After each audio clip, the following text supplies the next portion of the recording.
very glad to have you here tonight as we present to you an honest inquiry into origins. My name is Kirk Hoffler. I'm the president for the Society for Creation Science here at UT. This organization is a campus organization which has been formed here and on a number of other college campuses throughout the nation in order to provide or to present to the academic community evidence which supports a recent creation origin. Tonight we're going to be turning our attention to evidence which is much closer to home, dealing directly with the origin of the Earth. Now I'd like to say first off that I'm sure a lot of you are here from the natural sciences, and we welcome you. We're not here to deplore or to make fun of anyone, and we'd like you to know that you're welcome. We also very much welcome the faculty, who I'm sure has sacrificed time in order to come and be present for this presentation. A few things I'd like to mention before we begin is, one, the book, taking a historical approach of this subject by Dr. Gentry, is on sale at the tables on the far side over here. And you'll be more than welcome, if you'd like to go over and take a look or purchase one, to do so after the presentation. Our guest speaker tonight comes to us having conducted 13 years of research at Oak Ridge National Laboratory as a guest scientist. He has published over 20 articles in leading scientific journals, both here and abroad, that is, here in America and abroad, concerning his research. And I hope you'll find this to be an enjoyable and a challenging evening. I'd like to ask you to please welcome Dr. Robert Gentry.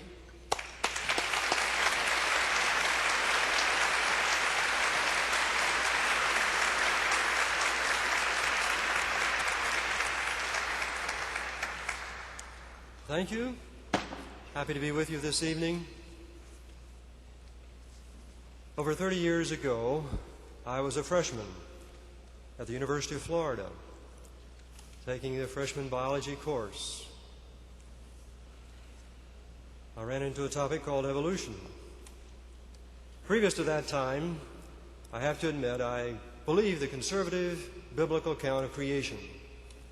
That is the Genesis account, for in 6 days the Lord made heaven and earth, the sea, and all that in them is. But as I was confronted with evolution there at the University of Florida in my biology class, heard the persuasive arguments in favor of evolution, I began to think, could it possibly be that, science is really so much different than what I've grown up with? Well, I didn't become an evolutionist as a result of the biology course by itself, but as I continued to take physics courses at the University of Florida, I ran into courses in nuclear physics, and there I found that, of course, we could use techniques called radioactive dating to date the Earth. And from there to graduate school, taking courses in cosmology, and there I thought I learned the most beautiful theory I'd ever seen, the cosmological development of the universe from something called the Big Bang. Now, I'm sure just about everyone in the auditorium knows about the Big Bang. That's the most popular scientific explanation of how we got here tonight. Let's review it just briefly. Supposedly, 17 billion years ago, there was a gigantic explosion someplace in the universe. Now, I say explosion, that really isn't exactly correct because nothing existed before that time, presumably. But from some point in space where nothing existed before, matter came out. And as the matter came out, it was very hot. Particles developed, and a giant fireball formed, which began to expand and expand and expand for hundreds of thousands of years. And then a change took place in the temperature of the fireball so that it became less opaque. Well, to make a long story very, very short, from that giant primeval fireball developed supposedly stars.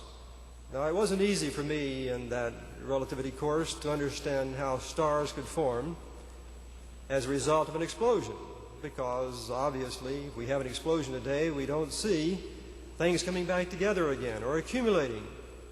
That wasn't easy for me to understand. It wasn't easy for me to understand how stars could collect into galaxies. In fact, the beautiful spiral galaxies, which are all over the universe. How did the order come about from something that was so random in its origin? So questions began to arise in my mind.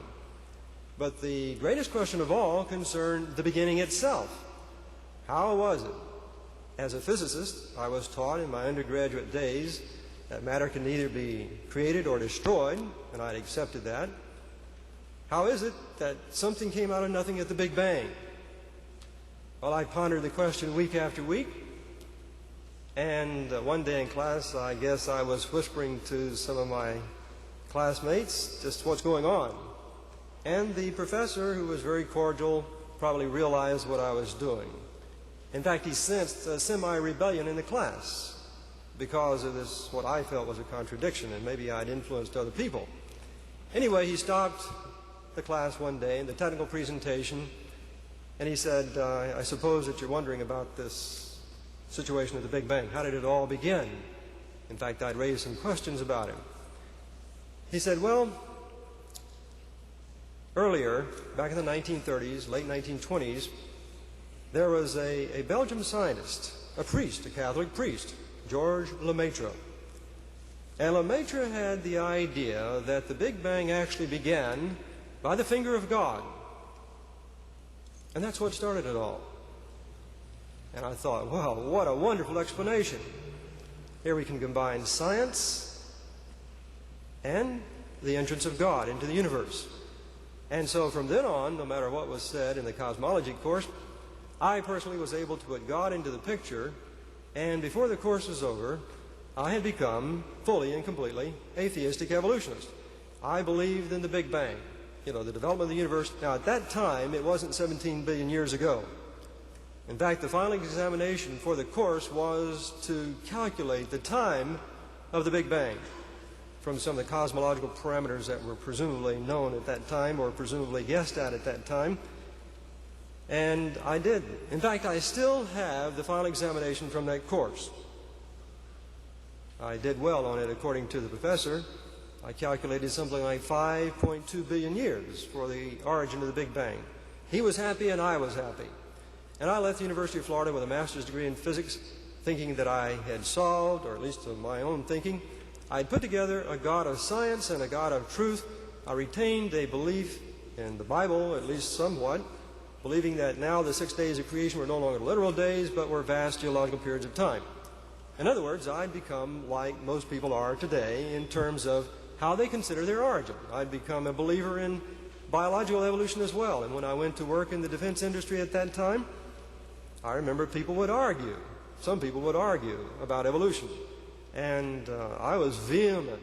I defended evolution at every turn for years.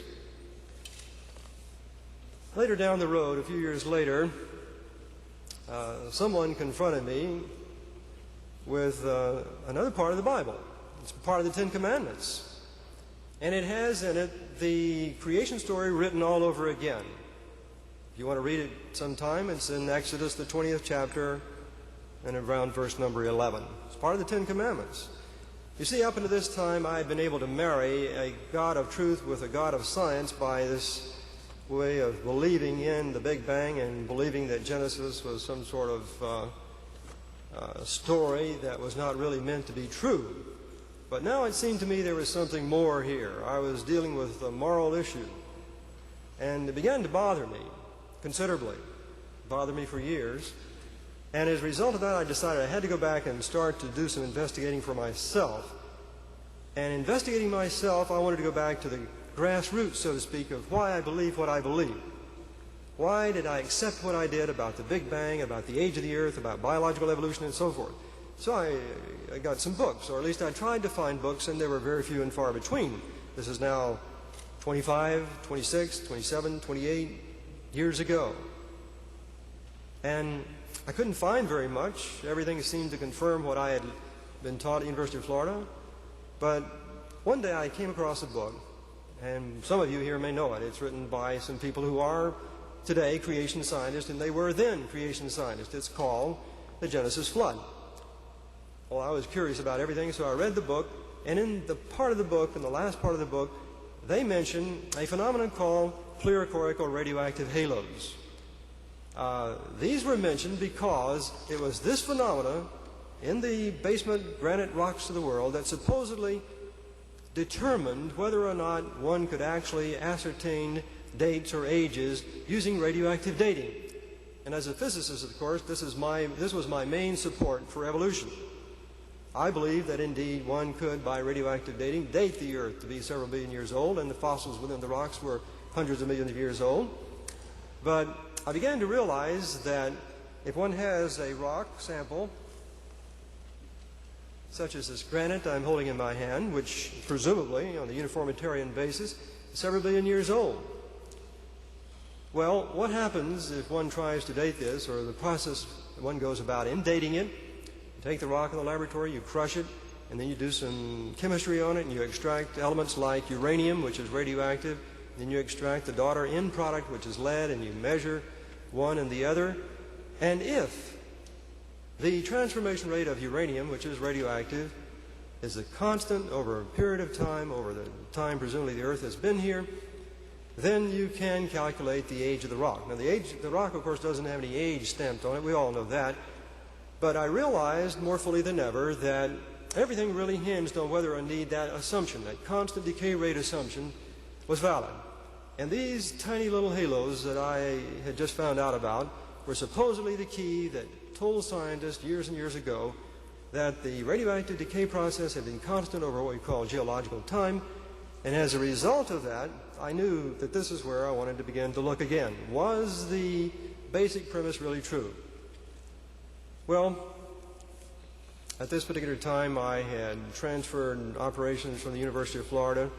Pardon me, I went to the defense industry, and then I got out of the defense industry and taught for a while, and then I went to a small college and taught for a while. Then I went to Georgia Tech. I began working on my PhD in physics in 1962. It was about this time my interest in the age of the Earth really began to focus. In fact, I was there to get my PhD and teaching at the same time. Well, I no sooner got on campus than I wanted to, of course, think about a thesis topic, and I'd become very interested in this topic of radioactive halos. I'd been doing some reading and studying for a few months. So in the fall of '62, I began to think very seriously about this as a thesis topic, and I went to see the department chairman to find out how he might feel. Well, I was a little bit surprised. First of all, he indicated to me that he himself had been a believer, or a creationist, so to speak, years ago. He had accepted evolution, and he sort of warned me off the ground that I was about to tread on, saying that he didn't feel like, first of all, it was going to amount to anything for me to do any research in this area, and in every cordial way and kind way that he could, he tried to dissuade me over the next few months from actually wanting to do the topic, wanting to do thesis in this area. But as things have it, of course, I became more and more interested, and as a result of that, felt I had to look into this area simply to satisfy myself. I couldn't go on with a great deal of uncertainty in my life as I had at that particular time. So I told him this, and I stayed there for 2 years, but still conversing with him back and forth, and he finally got around to telling me that if I really felt that strongly about it, that I should not plan to stay and get my PhD at Georgia Tech, that indeed if I wanted to stay, it was going to have to be with another thesis topic. And he said, and whatever might happen, he said, what would happen to Georgia Tech, by the way, if you did find something that would call the conventional scientific view of Earth history into question? He said, you could be an embarrassment to this institution. And I said, well, I never thought of it like that, but I suppose that was a possibility. In any event, it became very clear that he did not want me to stay and to do that research. I wanted to do it, and so I voluntarily left.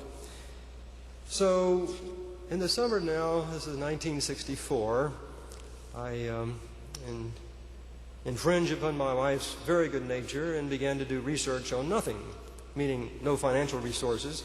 I had borrowed a microscope, and I had some mineral samples that had halos in them. In fact, I took a trip to Dalhousie University, where this kind of research was done many, many years ago, in the 1930s.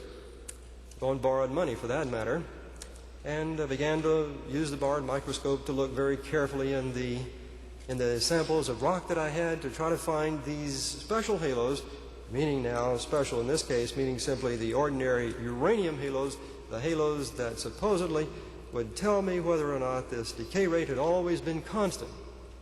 So I put everything I had into trying to find the answer as I began this journey, which you're going to hear more about this evening. What did I find as I looked into these rocks? Well, the kind of rock that I used mostly was what we call biotite, a crystal of mica. And the reason I use this type of mineral mostly is because it's very easily cleaved. You can make a thin section, a very thin section of the rock itself by simply putting a piece of Scotch tape on it, peeling it back, putting it on a glass slide, putting it under the microscope, and begin to search for these little tiny radioactive halos. This time we'll go now to the 35 millimeter projector and we'll discuss, and I'll show you what I found over the years that I've been working. What you see, of course, is a little crystal of biotite inside the penny, which I've just shown you. This is the kind of mineral that I was working with.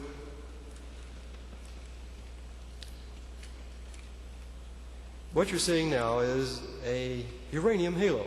What has happened is, if you look at the very tiny dot in the center of that series of rings, what you're looking at here is something that developed as a result of radioactive particles being emanated or shot out from the center, that little tiny center in the front, or in the middle of the halo itself.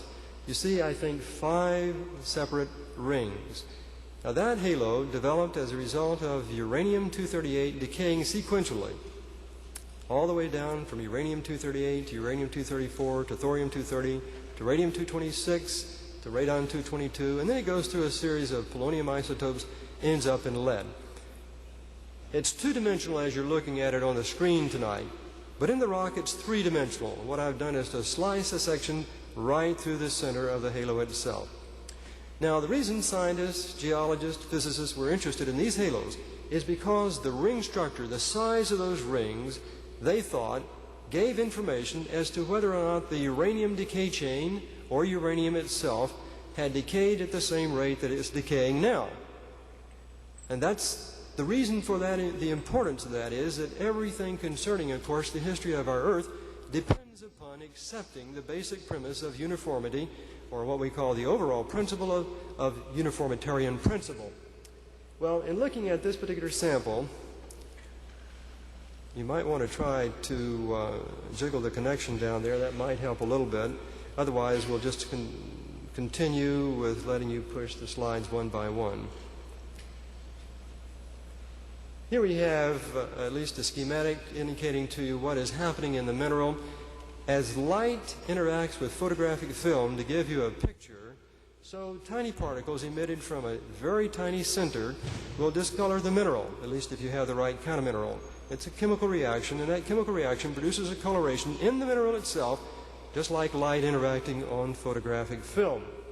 And you can see the little arrows extending from the center. Those arrows denote the distance through which some of these particles will emanate or travel before they come to rest in the mineral. Now you see we've sliced it in such a way to make it appear that it's three-dimensional. In other words, you really have a sphere, and this is exactly the way it appears in the mineral itself. Most of you perhaps will not understand all that's involved in this particular diagram. What I'm showing here is the so-called uranium decay chain. It starts with uranium-238. If you look at the arrow going to the upper right, you'll see a little symbol, the Greek symbol alpha. That means that uranium-238, the nucleus emits an alpha particle, a rather heavy particle, and it decays to what is known as thorium-234. Then you see the arrow going down to the lower right. It's a beta particle. That particle is very light. It's an electron. It doesn't produce any coloration. So every time you look and see an alpha particle in that chain up there, you see a particle that conceivably can produce coloration or a ring. In other words, if you have, for example, a a cannon and you put a shell in the cannon of a certain specified powder load, the shell is going to travel the same distance each time, provided you have the same powder load and you're firing it through the same medium. Well, here is a cutaway or a schematic. If, again, the radioactivity is there in the center, then all these different parts of the uranium decay chain, all the different daughter products there, will give you rings or shells, colored shells, which develop around that little tiny center. You have to have now just not one or two, but you have to have about 100 million particles that will be produced in order for this coloration to develop. So I can easily relate the uranium decay chain with this sort of schematic that you're seeing right here. And here's another uranium halo and another piece of mica. Again, now this was from the Black Hills. Earlier we were looking at something that came from a rock in Canada. And we can go to the other side of our world, go over to Germany, and there we can pick up minerals, pieces of mineral called fluorite from Bavaria, and we can section those minerals and look at them again, and there we see halos in a mineral called fluorite. And now we're going to see a little bit of the beauty that you see under the microscope as you study the phenomenon. We'll go rapidly through this series of slides. These are all uranium halos. They are of a different coloration. Some of them, like the one you're seeing right here, has an inner bleached area, and the reason is because it's what we call overexposed. Now over to the right there you can see a halo with two rings. Actually there's a third ring which you can hardly see. We're going to be talking about that in just a little bit more in a few minutes. But there are many different kinds of these unusual shapes and sizes under them you can see under the microscope. Many of them can be related, in fact most of them can be related in this particular instance, to what is happening just to uranium, something very, very common. Here's another overexposed uranium halo again in this fluorite. There's another overexposed uranium halo. There's another overexposed uranium halo. And now we go to a different part of the world, and I'm just showing you this to help you see a little variety of things that we worked with over the years. My invitation to come, as I'll be telling you a little while later, to come here to Tennessee did not result because of the work I'm doing relative to creation, but to something else. In this particular sample, in this particular halo, in this case, the inclusion or the center is quite large compared to the actual coloration itself. You can see the resemblance, of course, to the football field. That's an inclusion or a radio center there. And the yellowish coloration around that was produced by radioactivity in that yellow center. This particular sample and this one came from Madagascar. In fact, this particular halo right here that you're seeing is larger than anything that we can associate with any known type of radioactivity. And there's a real story behind all of that that is told in the pages of my book. I don't have time tonight, but just barely skim the surface of this one. So we'll go to the next one. Again, an unusual type of radioactive halo, which is thus far, I'll simply say I'm still working on the research on this one. These are the so-called dwarf halos that are found in the micas, the biotites, from Ytterby in Sweden. And again, their origin is presently unknown. But now we turn to something that we can identify, the single disc-like halo you're seeing here. And in the next slide, something a little bit simpler. You can see the two discs are the same here and in the last slide. And here's one of these same circular disc-like halos here in the fluorite. Now the size is a little bit different because what I've done, of course, is to take the photographs at different times under different magnifications. But the basic circular outline you see here, we're going to find out what it's due to in just a minute. Well, it turns out that the radius of this halo can be associated with an isotope of the element polonium. Now, the interesting thing here is the polonium that we're talking about here has a half-life that is relatively short compared to the supposed history of the Earth. The 138 days is what we have listed there. The next slide. And one of the most amazing types of the radioactive halos I've ever found, if you can believe it, this is a type of the polonium-210 halos in which you have an innumerable number of them all side by side. In other words, it's composed of maybe 50 or 100 or 200 of the polonium halos side by side in the pattern of a pair of spectacles.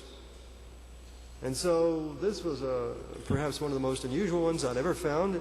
and I took pains to analyze it very carefully with some of the people I was working with at that particular time.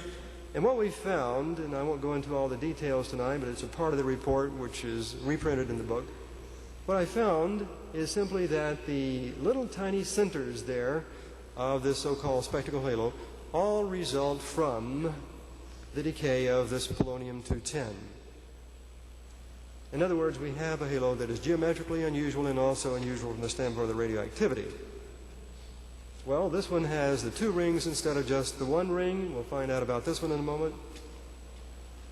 Here we have a number of these 2-ring type halos, the next line. And here we find that we can associate this 2-ring halo with another isotope of the element polonium. Either it's 164 microseconds for the isotope itself, or in this case, there could be what we call a beta precursor with a half-life of around 27 minutes. Then we have some 3-ring halos. We have the 1 ring, the single disc, the 2 ring, and now the 3 rings, and this is in the fluorite, of course. Here another 3-ring halo in the fluorite, and another set of 3-ring halos, and this is now in a biotite or a mica.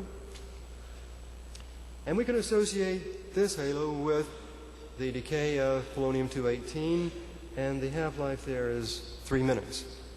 Well, as I was doing this research over a period of time, and specifically, at least in the earlier stages, focusing on these uranium halos, I kept seeing these polonium halos, and I began to wonder how they formed. Well, the idea that was in the literature at that time, the reports, the scientific reports, was that these polonium halos had formed as a result of radioactivity that came from uranium. In other words, the polonium supposedly was simply somehow a decay product of the uranium series. And I accepted that idea for a considerable period of time. But as I kept on doing my research and my experiments, it became more and more evident that it was more and more difficult to associate a secondary origin. In other words, the idea was that radioactivity from a source of uranium had somehow separated from uranium and had traveled across the rocks, through the rocks, and had isolated itself in the tiny centers. But the problem, of course, was, number one, I didn't see any trace of the radioactivity going from one place to the other. I didn't see any of the uranium nearby that was supposed to be there. And then as I began to do the experiments, there are a whole number of different experimental techniques that could be used to show that there was no uranium nearby. And I began to puzzle more and more over how these particular types of halos had formed. Well, in continuing to do this and looking at these halos, I began to think more about the way in which I had been taught the history of the Earth, the origin of the Earth. The Earth, remember, coming from a long cosmic development. The Big Bang, 17 billion years ago, then the stars. But wait a minute, we can't have the Earth coming directly from the Big Bang because in the Big Bang itself, supposedly only hydrogen and helium are formed. So we can't get the Earth and the matter of the Earth today just from the Big Bang itself. We have to go through something else. And the something else is supposedly that stars, first-generation stars, formed with hydrogen and helium. They burned and burned and burned. In the process of burning, nucleosynthesis took place. That is, heavier and heavier elements were accumulated. And then at last, the star exploded. And when the star exploded, of course, the matter from the exploding star began to expand and expand and expand. And of course, in the telescope today, we can still see the results of some of the supernovae that occurred almost 1,000 years ago, recorded, by the way, by the Chinese. Well, in any event, the Earth then has to be the product, in the conventional evolutionary viewpoint, has to be the product of a long series of stellar explosions. First-generation stars being formed, these stars burning, the stars exploding. And then you've got to go and reaccumulate the matter from these exploding stars and bring it together again somehow to form what initially in science today is known as the proto-sun. And the proto-sun supposedly had swirls around it, and those swirls eventually supposedly developed into the planets, one of which, of course, is supposedly our Earth. You see, once you get to the Earth, and we'll go on to the next slide now. Once you get to the Earth, then you have to have the Earth beginning to cool. And the kinds of rocks that begin to cool first are the rocks that I've been telling you about tonight, which contain these halos, these granites. Or in some cases, they are crystalline rocks associated with the granites, or the crystalline rocks underneath the granites. There's a whole complex of crystalline rocks, and the lower parts of the Earth supporting the continents. And it's these crystalline rocks that supposedly began to form first as the Earth began to cool. So this rock here is one of those rocks that cooled supposedly over a long period of time as the Earth was evolving. Well, that's exactly what I had been taught, and that's exactly what I believed as I was contemplating the origin of these polonium halos. Well, if we go on now just a little bit further, here I've tried to outline the evolutionary model. The Big Bang, the stars form, supernova. Actually, you've got to have many, many supernovae, and you've got to reaccumulate the end result of all that, the heavier elements, and then the solar nebula must form, the proto-Earth must develop, and the Earth begins to cool, and the Precambrian granites, the rocks that I've been telling you about, begin to form as a result of that. And specifically, if we look at our next line, we can see that the Earth forms, and then there's a long period of 4.5 billion years for it to cool down to where we are today. But, you see, if indeed the Earth was cooling down over a long period of time, I began to think, if these polonium halos were not derived from uranium, and they were formed from radioactivity that existed for just a short period of time, then we've got some explaining to do. I had some explaining to do. There's something that doesn't fit. The radioactivity that produced the polonium halos would have disappeared long before the rocks of the Earth cooled down. And there's an analogy, or a very simple experiment that we want to do at this time to try to illustrate what we're talking about here. We have the halos, these polonium halos, and as a result of that, we have an enigma. The polonium halos are formed by radioactivity that exists for just a short period of time, and then it disappears. But in the process of disappearing, some way, somehow, it's left a record in the rocks. Now, we want to illustrate that tonight by the following experiment, very simple experiment. We're going to take some water, and we can turn the 35 millimeter projector off now and turn the other one on. And the radioactivity, as we've said, has a fleeting existence. Now, we're going to put something into the water at this time and make an analogy with respect to what would happen if something were liquid. In other words, if the rocks were still liquid, if the molten material was there instead of being a solid rock, and the radioactivity was in a molten material, it's not going to retain a registration. You won't produce any coloration, so to speak. Here we have an Alka-Seltzer in the water. The bubbles are coming out very rapidly.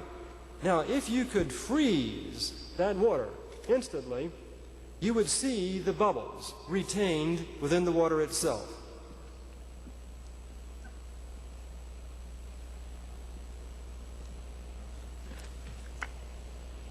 Well, this photograph that has just been given to me freezes the process of the bubbles in time. Now, in order for, as I look at the picture here, we have frozen the bubble process in time. Now, we can turn all the lights back on at the present time. If we all come and look at the water now, we know that the bubbles are gone.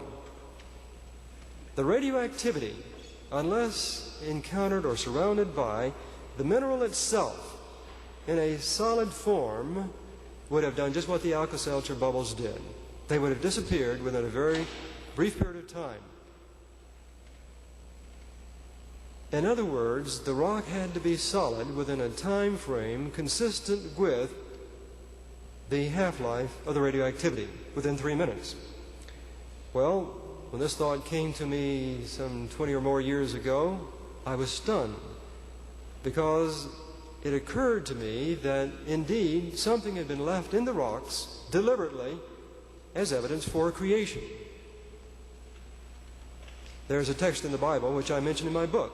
In fact, this text came to my mind one day as I was sitting in the microscope and I was looking at some of these halos, wondering how in the world I could reconcile the short half-life and the long cooling period.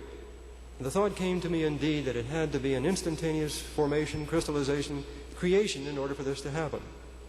That was way back in 1965, And the verse in the Bible that came to me was in the book of Psalms, Psalm 33, verses 6 and 9. And despite the fact that I'm at the University of Tennessee, I'm going to quote the verse. It says, "By the word of the Lord were the heavens made, and all the host of them by the breath of his mouth. For he spake, and it was done. He commanded, and it stood fast." I was stunned. I didn't go out and shout it to the housetops. I didn't know whether it was true or not. It was a thought, but I didn't know whether it was true. I didn't know what the scientific aspects were going to be, but I decided to try to pursue the topic until the very end.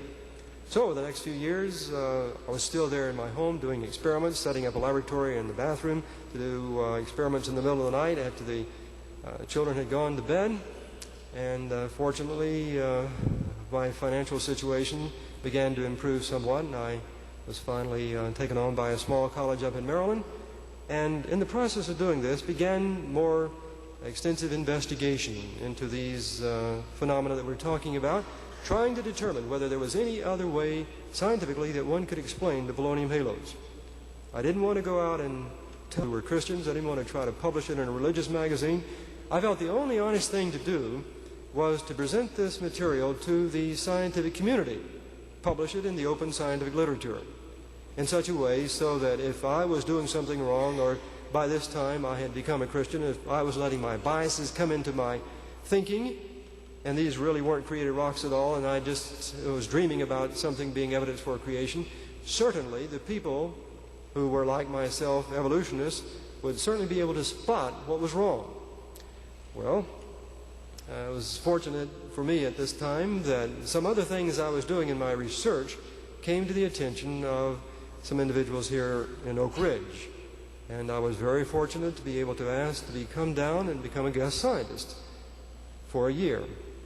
And I was exceedingly fortunate for that year to stretch to 2 years and 3 years and 4 years and 5 and 6 and 7 and 8, and all the time I was there, I was carrying on research on what I'm talking about tonight, but I was also doing something else, which is what they asked me to do, or asked me to come down for.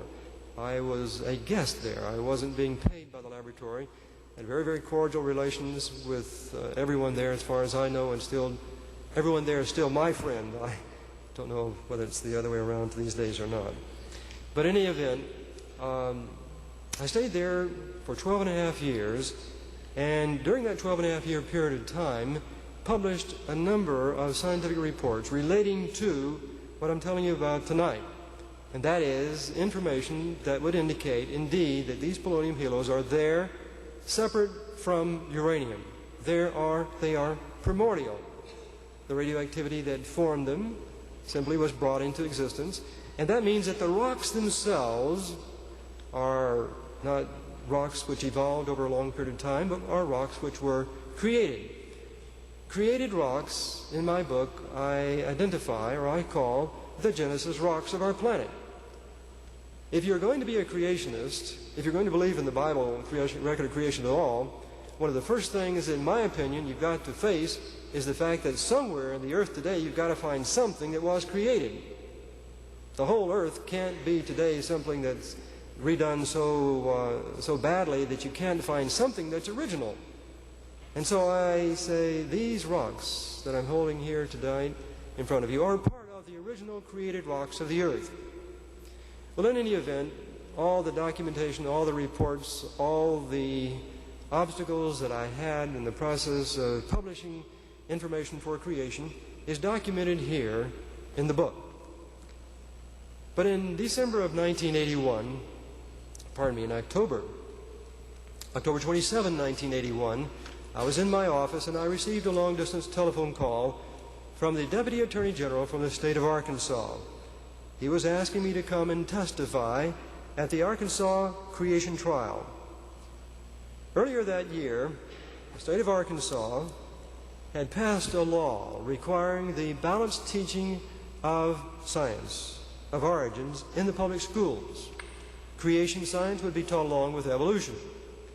Well, as Americans, we have the privilege of differing on this viewpoint. And there are people who feel that this shouldn't be done. In fact, the American Civil Liberties Union, in fact, there are many Christians and other people of other persuasions who feel very, very strongly it should not be done.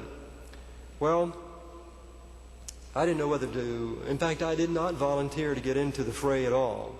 In fact, when the names of the scientists were sent to the Deputy Attorney General back earlier, September or whatever, my name was not on the list at all. But here in October, I was being called. In fact, a friend had called me earlier that morning, and one thing had led to another. And I'd received that call, and the Deputy Attorney General was asking whether I would consider coming to testify at the Arkansas creation trial. Well, a lot was at stake for me, because if there's any one thing in this life I love to do, it's research.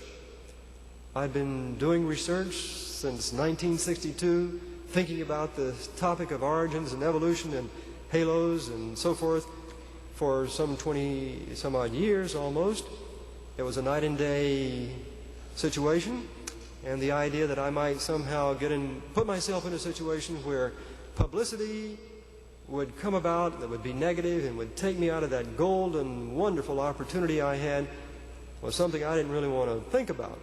But nevertheless, there were some things that made me decide that I should go. And that's the reason I'm here tonight. While I was at the laboratory, while I was publishing, from time to time, individuals, scientists who are evolutionists, would read, of course, about the work that I had done, and they would see the results. And they would say, well, we don't know how to explain what you found. We don't know how to explain the polonium halos and the granites and so forth. But there must be an explanation of some sort. And so, therefore, we don't know what the explanation is tonight or today as we were writing, as they were writing in and commenting on my work. But sometimes someone would provide an explanation. Well, this happened in 1979. I had given a paper down at Louisiana State University, a symposium on time, and I was an invited speaker. I had spoken on the topic as I'm speaking here tonight, presenting the scientific evidence for creation. And geochronologists had written in the paper that my article was published in, or I should say a summary of the talk of my presentation at the Louisiana State Conference on Time was published in Geotimes in 1978, also published in the Transactions of the AGU in January of 1979. A geochronologist responded, and he said, if what I'm saying is true, this calls into question the entire science, modern science, of geochronology.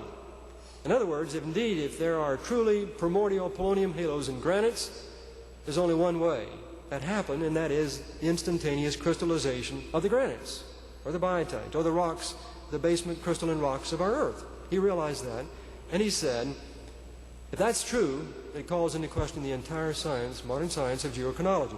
Well, of course, he went on to say, he didn't think it was true, that there must be another explanation. Well, I thought about his comments, and they were very cordial. I thought, this is going to go on forever. There's got to be a way to settle this matter scientifically. And it occurred to me that the evolutionary view of the origin of this rock was that it cooled down over a long period of time on the basis of what we call the uniformitarian principle. Now, the uniformitarian principle is simply the idea or the assumption that the physical laws that we now observe in the universe have been sufficient to govern everything down to the present time. In other words, nothing has ever happened except as they have happened in accord with physical laws that we now understand. Well, now, the implication of that is that this granite may have formed a couple of billion years ago, or this biotite crystal may have formed a billion or so years ago, but when it did form, according to evolution, it had to form according to the very same laws that we have today. So I proposed a test. I said, all right, take this piece of granite. It's a falsification test. I say this rock is created. I say the piece of biotite was created. But I go further than that and say, I don't think that you're going to be able to synthesize or duplicate a piece of granite today in the laboratory. In fact, I said, I will consider my work falsified if you can take a rock like this granite, melt it, heat it up, and let it cool. If you can come back with something like this granite, I'll say that I'm wrong. I'm no longer going to say anything about this being a created rock. And furthermore, if these polonium halos could then be synthesized or produced within that piece of synthesized granite, I would withdraw the claim that I found evidence for creation. Well, that was in 1979. And I didn't know whether anyone was going to synthesize a piece of granite the next week or the next month. 1979 came and went. 1980, another geologist wrote a letter to the Transactions at the AGU. He criticized my work, and I wasn't at that time even aware that he was going to write the article. It took me a whole year to get a response published, and the details of that are again in the book. But still, nothing from the scientific community relating to the falsification test. In other words, I'd put everything on the line. If evolution is really true, if the fundamental premise of the evolutionary theory is the uniformitarian principle, the glue that holds it together is the uniformitarian principle. If indeed there is something in the earth today that came as a result of creation, the uniformitarian principle is wrong. That means everything stretching from the Big Bang down to the time that we are here today. Everything stretching from the Big Bang down to the time that we're here tonight cannot be governed or is not governed by the uniformitarian principle. That means every interpretation of radioactive dating, which means the fossil record included in that, every fossil that is dated in conjunction with rocks, which depends upon a constant decay rate, and every one of them does, can no longer be relied upon as scientific evidence for evolution. In other words, the whole scenario disintegrates. If you don't have that one uniformitarian assumption, and I put it all on the line. I said, go ahead and duplicate the synthesis of a piece of granite or a piece of biotite. If you can do that, then you will have verified that indeed the uniformitarian principle, the fundamental principle of evolution, is valid. 1979 came and went. 1980 came and went. 1981. Here I was, October 27, 1981, and they were asking me to go to the Arkansas creation trial to testify about the evidences I'd found. Well, I'd been watching the news and listening to the reports of what was happening, and as I said, I was very much inclined just to leave the whole matter alone. But there were people who were evolutionists who knew of my work, and they kept saying there was no evidence for creation. And they well knew what I had published in the open literature. And very few people, relatively speaking, in the public ever knew about my reports until the present time, or as you are tonight, hearing about it. In other words, it was something that was confined almost exclusively to the scientific literature, but these scientists kept saying there was no evidence for creation science. Well, as you remember, years and years earlier, I started the search for the answer because I wanted to know the truth. And I thought about it. And it occurred to me that at the Arkansas creation trial, the world's best evolutionists were going to be on deck. My work would be scrutinized more closely than it had ever been scrutinized before, even though it had gone through the scientific literature and through referee reports. It was going to be re-scrutinized, and I wanted to go to find out, indeed, if there was truth in what I was saying. I thought it was important for me to know, and it's important for other people to know, whether indeed there is valid scientific evidence for creation. So I decided to go, and I went. Well, it was an interesting trial. In fact, my wife and I both were there. And the details of the trial are in the book. The American Civil Liberties Union was there when I took a deposition down in Atlanta. My deposition lasted about 7 hours. It was very interesting. I detailed everything that I'm telling you tonight, except in much greater detail about the evidences for creation. This deposition, of course, was used, to examine me at the trial, or cross-examine me at the trial after I gave my testimony. But at the trial, the American Civil Liberties Union brought in the very best in radioactive dating, in subjects concerning the origin of life, and the details of their testimony are all in the book.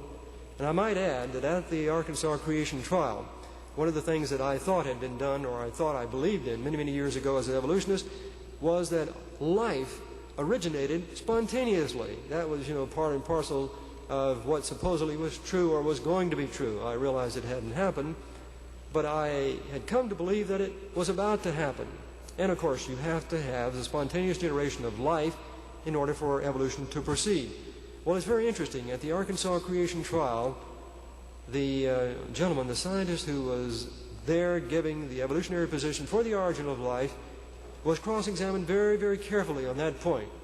And indeed, if you're inclined to read it, you can see that after initially being quite positive about the possibilities, under cross-examination, he began to draw back. In fact, you'll see at one point when one of the lawyers for the state was becoming very, very close and penetrating very, very close to uncovering, so to speak, the truth, and the truth being that scientists today do not have and have not ever been successful in the artificial production of life from inert matter. And yet, in the scientific literature today, and yet throughout America and throughout the world, there are numerous scientists who are today receiving very large sums of government money to work on the artificial synthesis of life in the laboratory. At the Arkansas trial, I made the following statement, that indeed, if life were ever successfully synthesized from inert matter, I would consider this, be a prime example of a fulfillment of an evolutionary prediction, and I would again become an evolutionist. I said it that night, I said it at the trial, and I'll say it again tonight. I do not believe that life will ever be synthesized artificially. It's a lost cause. The only way that will be contradicted, of course, is for someone to do it. At the trial also, my work came under review. The ACLU witness for geology testified for a several billion-year age of the Earth and indicated that the decay rate or the transformation rate had always been constant. He was then cross-examined at length about the way in which he viewed that assumption and finally admitted that it was indeed an assumption.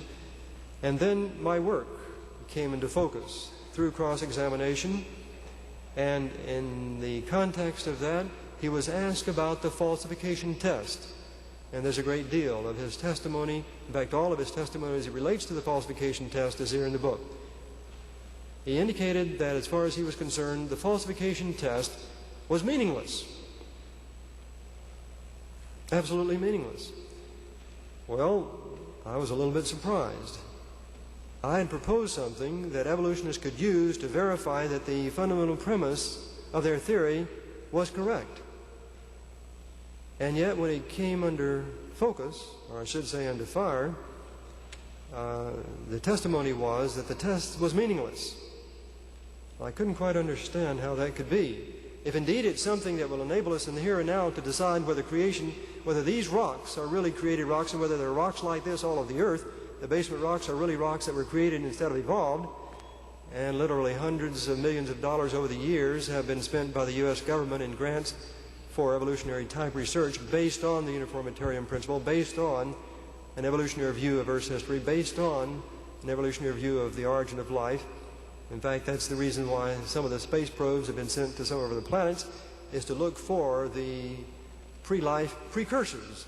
And of course, as you well know, they have all failed. In any event, the falsification test of the trial was simply said to be meaningless, and the halos, the polonium halos, the ones that we talked about tonight, which are on the front cover, one of which is on the front cover of my book, was said to be a tiny mystery which scientists would someday solve. Well, of course, when I finally got around to writing the book, I couldn't think of any better title than Creation's Tiny Mystery. Well, my testimony, which occurred during the second week of the trial, I presented in great detail 4 hours worth of testimony, the scientific reports, the scientific evidence, and it was all over, except for the reverberations. The reverberations came, first of all, in the decision. The judge's decision there completely ignored, almost completely ignored the evidence for creation which I had presented in the court. In fact, if you ever get the book, you'll see that the cross-examination related almost entirely to things that were not germane to the falsification test or to the scientific evidence. It was brought out that I indeed believe the Bible, for example. In other words, at that particular time, the questions related to one of the questions in the cross-examination related specifically as to whether indeed I believe the Bible. Whereas I had spent 4 hours talking about the scientific evidence, when the American Civil Liberties Union began to cross-examine me, it was to a large extent not about the scientific evidence, not about the falsification test, not about whether indeed the polonium halos had another alternative explanation within conventional science, but relating to peripheral issues, of course, to divert attention away from the main theme of the evidence for creation. The judge ruled in favor of the ACLU. The law was struck down. A few weeks later, after the trial, of course, I was back here. I was back away from the trial itself in my home, and I picked up a scientific magazine and began to read the account of the trial, January 1st issue, January 8th issue, and I saw some things which, first of all, I saw were not an accurate representation of my work at all. In fact, in my opinion, it misrepresented what I had said, and most of all, it left out the most important part, that indeed science, creation science is science because I have proposed a falsification test. If I'm simply up here tonight saying I found a piece of rock and it's a piece of created rock, then that doesn't mean anything. If I don't propose a test, a way in which we can decide one between the other, it's not science. Well, I explained this all in great detail there at the court, and the science reporter who was there at the trial made no mention of the falsification test. In fact, as I've indicated to you, I felt that some of the things he had said were quite inaccurate. And as a result of that, a situation which I had enjoyed in great cordiality over a 12-and-a-half-year period of time began to change, and I noticed a variation in people's attitudes and their comments, but it's something that didn't surprise me. The spring then of 1982, I was still working and doing research in this area, at the laboratory, and I was still doing research relating to things that I felt were of other significance than just creation per se. There was a report that I was working on relative to nuclear wastes, and in fact I was the author, co-author at least, the lead author of a report that was published in April of 1982 concerning the long-term storage of nuclear wastes. Now, normally this is what laboratories exist for, people to do research and people to publish their findings. In this particular instance, the topic of the paper that I had published was interesting for more than one reason.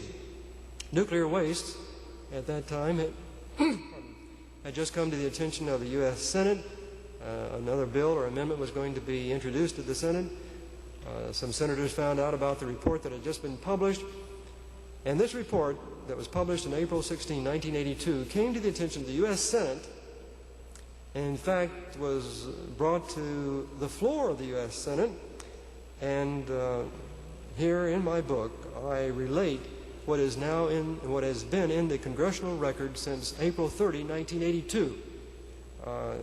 Senator Cochran, Thad Cochran of Mississippi, got up on the Senate floor, and I'll let you read what he says, but the comments were complimentary, and the report itself was reprinted in the congressional record of April 30, 1982. As a result of that, some other things happened.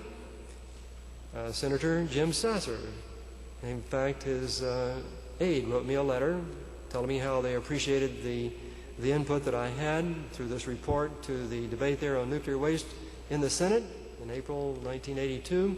A few weeks after, it was about a week after this point, he wrote me a letter.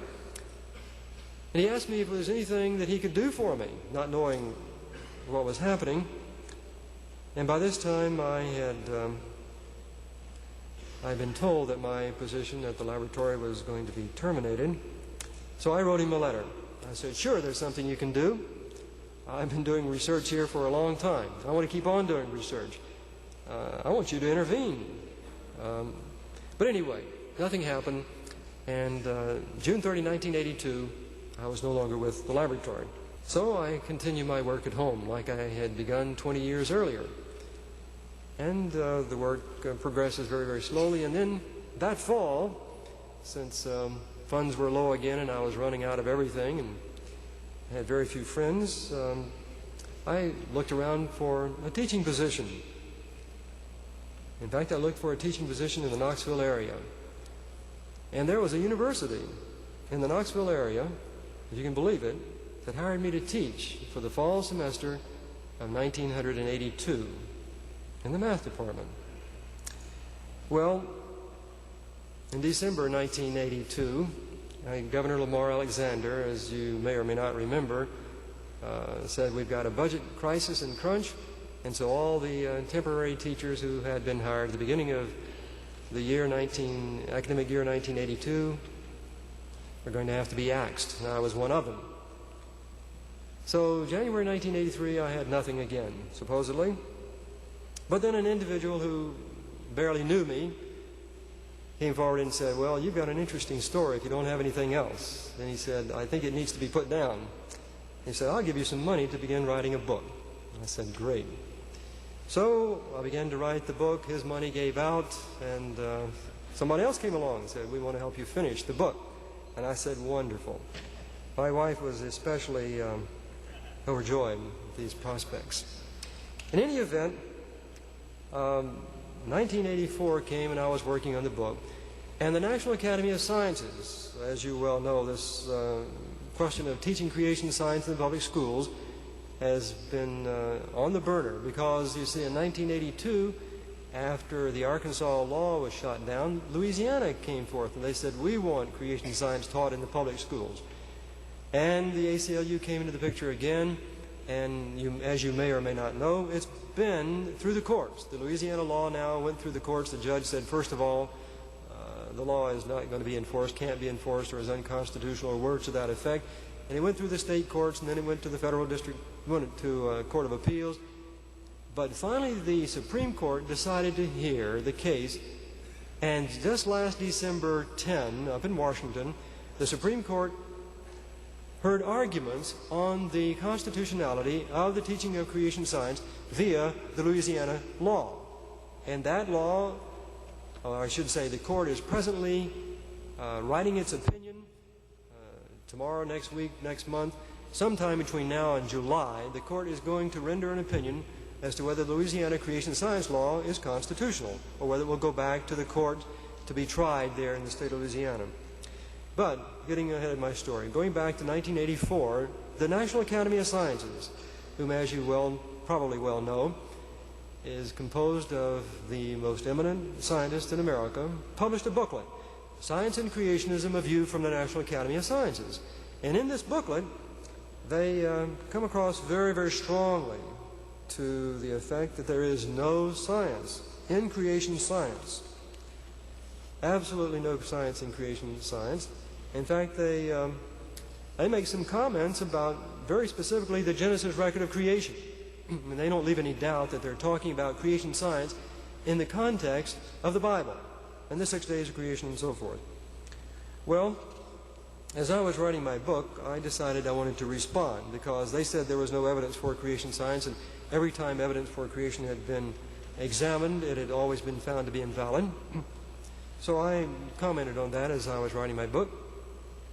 But last August, I was invited to go up to Pittsburgh for the International Conference on Creationism, and invited to give a few talks on the work that we're talking about here with you tonight. And before I went, I decided, well, wouldn't it be great if indeed this issue could really be settled? The National Academy of Sciences says there is no evidence for creation science. And here I've been publishing 15 or 20 years this evidence, and no one is responding or has not refuted it. And so I decided to send the president of the National Academy of Sciences a letter. I wrote him another letter a month later. No response. And now we come to Monday evening, April 13, 1987. And I've written Dr. Press another letter. March 24, 1987. Dear Dr. Press, the February 1987 issue of Physics Today, which I will mention, is the National News Journal of the American Institute of Physics, and is more than a news journal, it carries scientific articles as well. The February 1987 issue of Physics Today, page 86, mentions the National Academy of Sciences as one organization which is opposed to the Louisiana creation science law, now being decided by the U.S. Supreme Court. Doubtless you knew this already because the booklet written by you and others, Science and Creationism, a view from the National Academy of Sciences, National Academy Press, 1984, is quoted in the Physics Today report as follows. It is therefore our unequivocal conclusion that creationism, with its account of the origin of life by supernatural means, is not science. It subordinates evidence to statements based on authority and revelation. Its documentation is almost entirely limited to the special publications of its advocates. And its central hypothesis is not subject to change in light of new data or demonstration of error. Moreover, when the evidence for creationism has been subjected to the test of the scientific method, it has been found invalid. That was a quotation in February 1987 issue of Physics Today. Now continuing the letter. More than anyone else, you should know why the above quotation is meaningful to me. Remember last August, Dr. Press. On August 4, 1986, I sent an overnight letter to you requesting a response to the evidences for creation, which I was to present at the International Conference on Creationism. In my letter, I quoted the above statement and challenged you to show just where my published evidence for creation had been invalidated. On that occasion, I invited you to bring as many evolutionists as you could persuade to come with you to accomplish this task. No response was received either then or about a month later when I again wrote to you. All this is recounted in detail in my recent book, Creation's Tiny Mystery, a copy of which is enclosed. Despite the non-response of the Academy to the challenge of creation last August, the Physics Today report shows the Academy is remaining adamant in its position that evidence for creation has been invalidated. I am therefore offering you, and or whomever you may choose to send in your stead, another opportunity for refuting the evidence for creation published in my scientific reports and summarized in my book. The details of this opportunity are outlined in the accompanying press release, which describes my forthcoming speaking engagement at the University of Tennessee in Knoxville on the evening of April 13, 1987, under the sponsorship of the Society for Creation Science. Certainly, it would seem that you would have no problem in obtaining the help needed. The Physics Today report mentions 72 Nobel laureates who opposed the Louisiana creation science law, including the very well-known Dr. Murray Gell-Mann of Caltech, who, by the way, is a Nobel laureate himself. If that avenue fails, I suggest you contact the most outspoken evolutionists in the country, namely Drs. Carl Sagan and Stephen Gould. In fact, the Physics Today article quotes Dr. Gould, a Harvard University paleontologist, as saying that creation science is an oxymoron, quoting, a self-contradictory and meaningless phrase, a whitewash for a specific, particular, minority religious view in America. Biblical literalism, end of quote. In view of his stated interest in demolishing creation science, it would seem only fair that Dr. Gould be given the opportunity to speak first in representing the Academy on the night of my presentation at the University of Tennessee. I hope you can persuade him to come with you. If the evidence for creation remains unrefuted after the Academy's response on April 13, then Americans need to know on what grounds, if any, will the Academy still object to creation science being taught as a model of origins in public schools and universities. Cordially, Robert V. Gentry. That was March 24, 1987. And copies of the letter were sent, of course, to Stephen Gould, to Carl Sagan, and to Murray Gell-Mann. Well, April 13th is here. And we need to look at the response. Well, before we get into the response from the National Academy, and I discuss that, I have on my program tonight given the opportunity for anyone, students or general audience, who would want to make a comment specifically about 3 items. We can't discuss, as you well know, everything relating to creation and evolution tonight. the whole gist of what we've been saying tonight is that there is indeed evidence for creation. I'm holding before you something I'm saying was a rock that was created.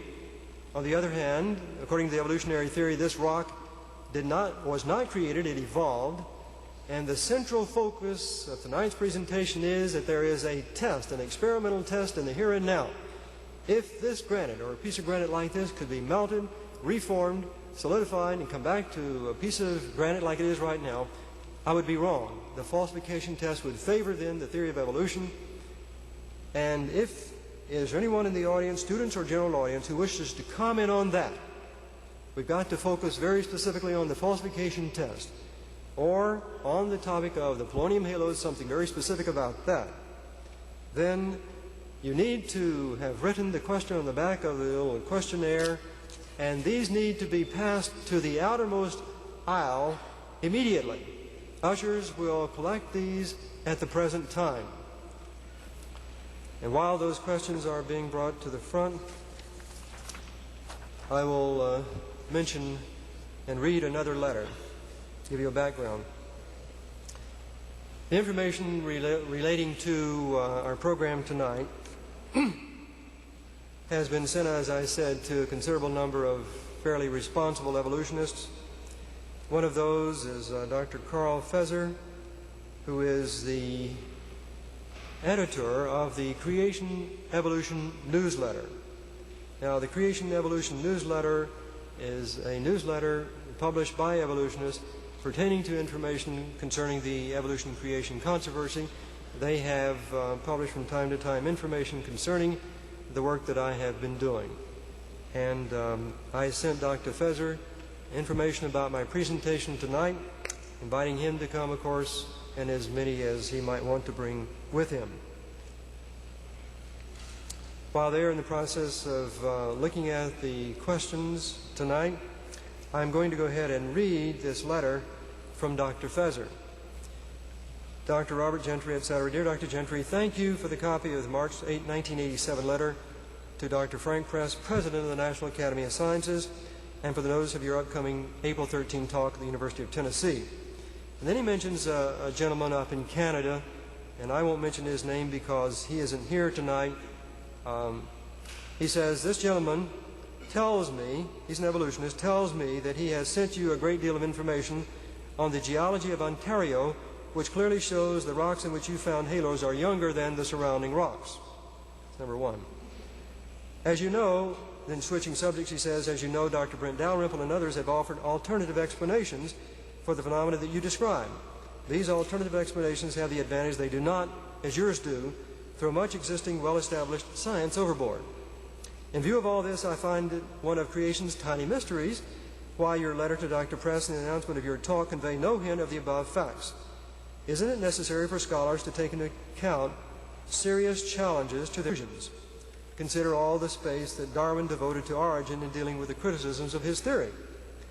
Evidence that can be interpreted as equally consistent with two opposing views is not evidence relevant to choosing between those views.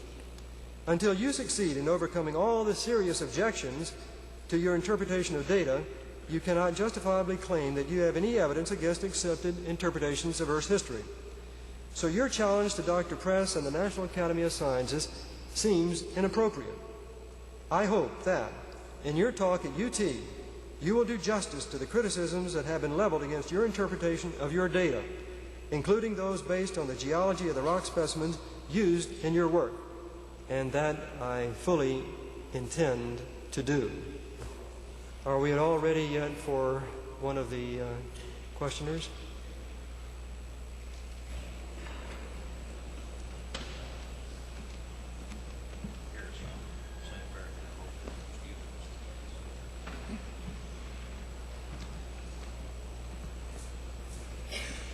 The question is from Todd Harvey.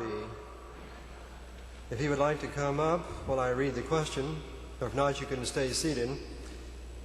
Why is it necessary that for halos to form the rocks, why is it necessary that for the halos to form the rocks must solidify very quickly? I think what he's saying is, why is it necessary for the rocks to solidify very quickly? Are there no halos in liquids? That's correct. There are no halos in liquids. Remember the example we showed of putting the Alka-Seltzer in the water? As soon as the bubbles disappear, there's no record of them. In order for you to retain a record of the bubbles in the water, you would have to freeze it instantly into a solid. So yes, it's true. There are no halos in liquids. I'll finish the series of questions, then I'll bring out another example. Jane O'Connor, UT, if it took millions of years for the granites to cool, according to evolutionists, how could this long cooling period be duplicated in an experiment? Well, you see, that's the point. That I'm saying it didn't take millions of years for it to cool, and a particular piece of granite did not supposedly take millions of years to cool. You see, the Earth supposedly was cooling down over hundreds of millions or billions of years of time. And so when you see mountains of granite called batholiths, certainly it didn't take hundreds of millions of years for a small piece of that to cool. So what I'm saying is that only, as we well know, if something is going to cool, it's going to cool bit by bit or inch by inch or foot by foot. So it's not that the entire formation or the entire rock formation supposedly took hundreds of millions, but that rocks were cooling down repeatedly, supposedly over a period of billions of years. But nevertheless, for an entire batholith, something 10 kilometers long by 3 kilometers wide by 2 or 3 kilometers deep, would have taken the hundreds of thousands or millions of years to cool by itself. And so it's not the entire rock itself taking millions of years. It is the rock itself taking millions of years, but on an inch-by-inch basis, of course, the rock is cooling at a definitive rate. For example, and we'll talk about this in just a few minutes, in the context of volcanic eruptions, specifically Kilauea out in Hawaii, there was a lake of lava that began to cool back in 1959. And it had cooled year by year and inch by inch. In fact, at several inches per month at one particular time, of the order of 4 inches per month. The depth was cooling. And so solid rock was forming on the top of the Kilauea lava lake at the rate of about 4 inches per month. Well, unless these last eruptions have disturbed things, and they may very well have, a year or so ago it was predicted that by this year or next year, that entire lake would have crystallized. In other words, finally turned into rock. So, yes, the mountains of granite are there, and yes, they, all in all, took supposedly millions of years or hundreds of millions of years to cool, but cooling nevertheless at a rate which is very well defined, supposedly. All right, Jim Watson, would you define both terms, creation science and science? Well, creation science does not affect the here and now. I go into the laboratory, I publish my scientific reports using the same science that everyone else uses. Creation science today and science today have much in common in that both recognize, as I do, that we're living by known physical laws in the here and now. Where things are different is how we look at the past. The uniformitarian viewpoint is that things have remained under the guidance or the direction of the uniformitarian principle from now to the infinite past. In the creation science model, which I have proposed, and it's in my book, I'm simply saying there were particular times, for example, at creation, there were particular times at the time of the flood, when there were unusual events taking place that cannot be explained on the basis of laws as presently understood. I'm saying the granite cannot form on the basis of laws that are presently understood. So when you're talking about creation science or the possibility of teaching creation science, nothing in physics, in experimental physics, is going to change. Nothing in experimental chemistry is going to change. Nothing in experimental biology changes at all. It is only the basic premise and the interpretive framework of the past that we're talking about in terms of a change.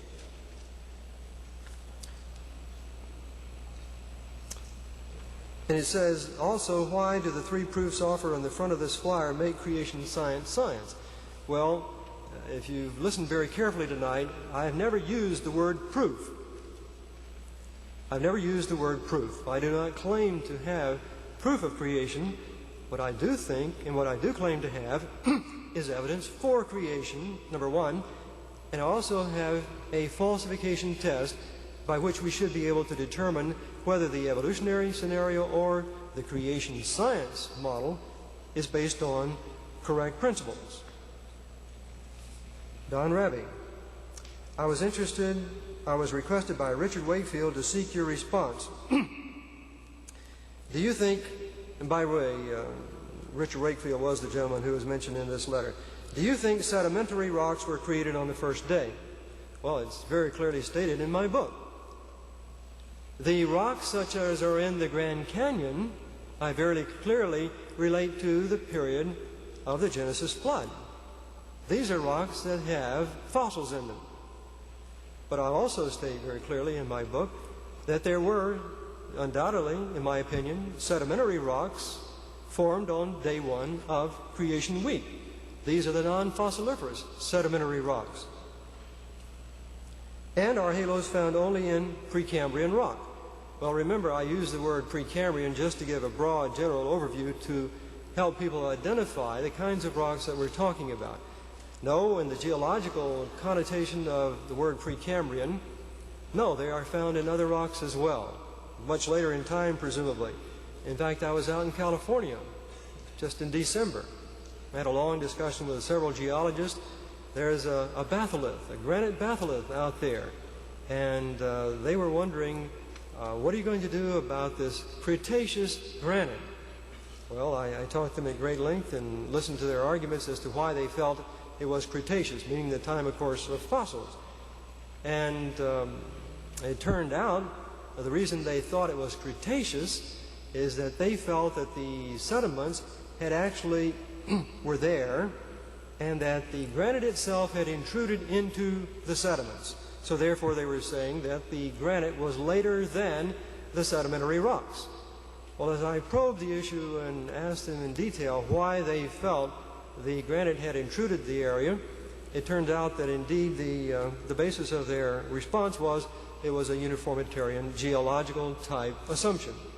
And I discussed with him at great length, I don't have time to go into it tonight, reasons why, yes, those rocks that are presumably called Cretaceous granites were still a part of the original created rocks, and that indeed that what had happened is instead of the granite coming in as a magma and cooling, it had actually been pushed up from below.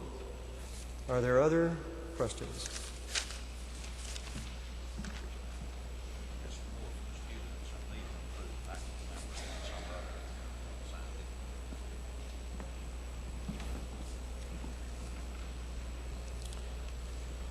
Peter Hansen, graduate student. Assume at an early point in the history of the Earth it was still a molten mass. 2, at this point all radioactive nuclides which are at the beginning of decay chains such as uranium-238 were present. During the period the material containing this nuclide was solidifying, no halos could form. Once the material solidified, some of the original nuclide will still be present. Uranium-234 is available today. Why couldn't this be responsible for the halo formation? Well, I'll have to, if I understand what is being said here correctly, the question that is being asked is part of something we dealt with earlier, and that is, you see, we have a decay chain, and the question that is being asked here, it says, during the period containing this nuclide was solidifying, no halos could form. Once the material solidified, some of the original nuclide would still be present. Why couldn't this be responsible for halo formation? Well, it is. Uranium-238 in the rock today has formed uranium halos. Now, the difference in the conventional evolutionary view and the creation model view is the following. The conventional evolutionary view is that uranium halos formed during this long period of cooling as the rocks cooled around the uranium centers, and so therefore the uranium halos today are the result of a long period of production.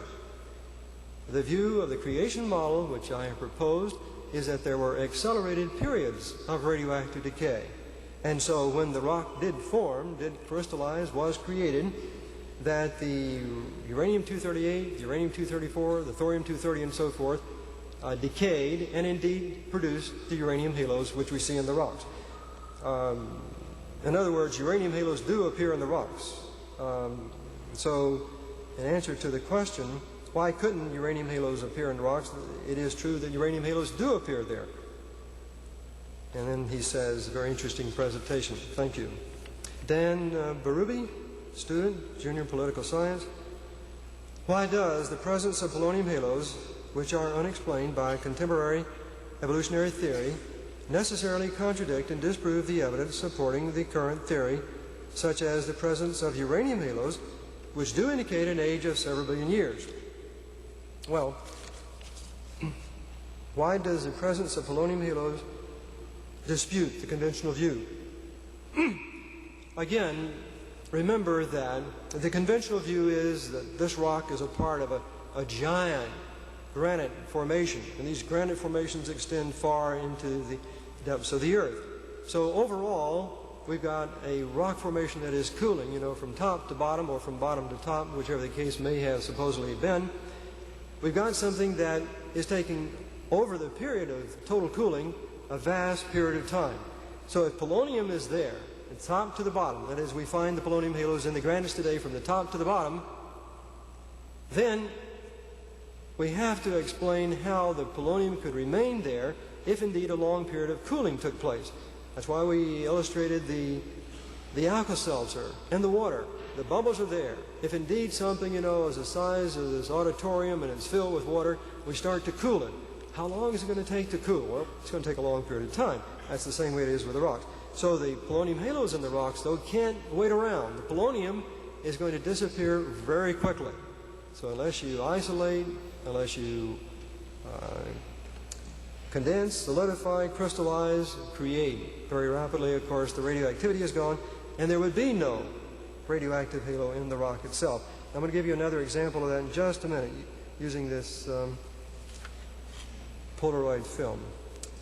A question from the same student, another question. Why does the inability of the scientific community to produce granite rock or spontaneously generate life necessarily disprove the theory of evolution any more than the inability of a physicist to spontaneously generate matter necessarily disprove the laws of physics? It's a good question. Well, first of all, you must understand that I don't know of any physicists who are out here who are claiming anything about the latter part of this question. I'll read it again.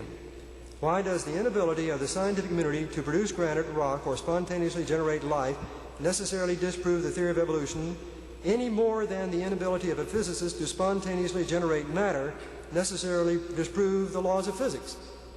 Well, see, in physics, the basic law is matter can't be created or destroyed. So there's nothing to disprove there. Matter can't be created or destroyed, unless you want to go back to the initial part of the Big Bang. So there's nothing to disprove. But now, with respect to the first part of the question, why does the inability of the scientific community to produce granite rock or spontaneously generate life disprove the theory of evolution? You see, they claim, evolution claims that it had to be. Life you here tonight are here supposedly because of the chance occurrence of spontaneous generation of life sometime in the primeval past in some primeval ocean. It's a claim that is made part and parcel, a fundamental part of evolution. This granite that I'm holding here, this piece of biotite that we've shown and talked about tonight, it didn't come out of nowhere, supposedly, as far as evolution is concerned.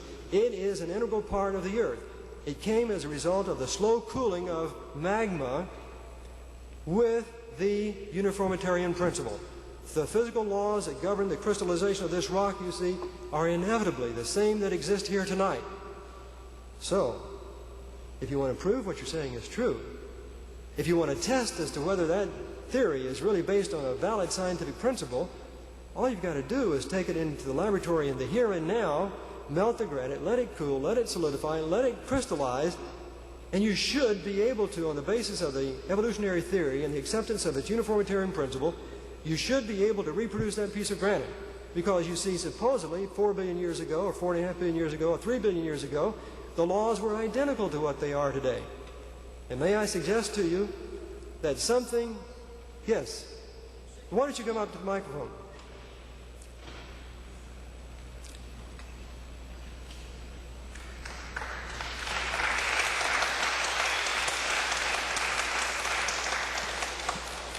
My name is Larry Taylor. I'm professor of geology at UT. Who said you cannot form a granite in the laboratory? It's been proven for 25 years by hundreds of publications, and just because you're ignorant of the publications doesn't mean that they can't be done. I can do it in my laboratory. People all over the world can. You know, I'm just so happy you came forward tonight. I'm absolutely gratified because I'll give you the piece of granite. How long is it going to take you to do it? Under controlled cooling rates, you can form it in about a week. Can we all come back in a week and see it? Just like this? On that approximate grain size, not that size, obviously, you have to be much smaller. Oh, wait a minute. What was this about the grain size now? That approximate grain size is controlled as a function of the cooling rate, the kinetics of the situation, the crystallization and growth. And you can form that coarseness of granite minerals. You can form those mineral compositions with a cooling rate of about 1/2 degree per hour crystallizing. I'm going to show you a piece of biotite, a piece of granite which contains the polonium halos. I want you to look at it.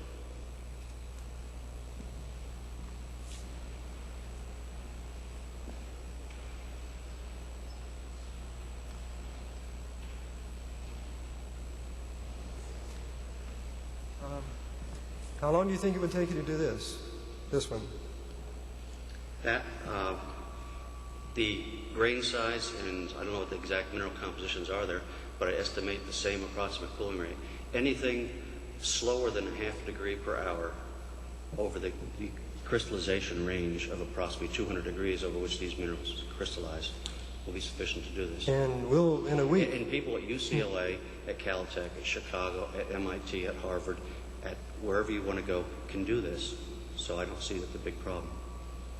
And well, Frank Press is from MIT, and that's where, I mean, he would be speaking to that. But I think more properly that the reason why you're not getting a rebuttal to this is that people just don't want to rebuttal it. It doesn't, perhaps, you know, it's so well established in literature. Now, is this the first time that you've heard of this test? Yes, it is. I see. So you think that in 1 week you can get this piece of granite back in your laboratory? I can give you, you know, many publications. No, I'm not talking about publications. I'm saying you have claimed tonight that you can do it. Is that true? I don't have my laboratory set up right for that, doing that particular thing. I'm working on basalts, but yes, you can do that. I think I'll tell you of a laboratory where I could go and do it, and that would be at Johnson Space Center. They do that down there now. Now, you've changed the topic just a little bit, and I think the audience needs to be aware that you've gone from a granite to a basalt, and they need to understand the difference. And the reason they need to understand the difference is in my book. At the Arkansas Creation Trial, the ACLU geologist, Dr. Brent Dalrymple, took the witness stand. And in the process of testifying about the falsification test, he testified at length about granite and the fact that there was no problem, supposedly, in imitating the granite, and he brought out the Kilauea lava lake. If you read his testimony very carefully, you find two things. First of all, he admits that you cannot. He does not know of anyone, and he was a person who was there who had studied my results over a considerable period of time before he testified. He knew of no one who had successfully synthesized a hand-sized piece of granite in the laboratory. In fact, he admitted, as I've just read, that it was a meaningful test.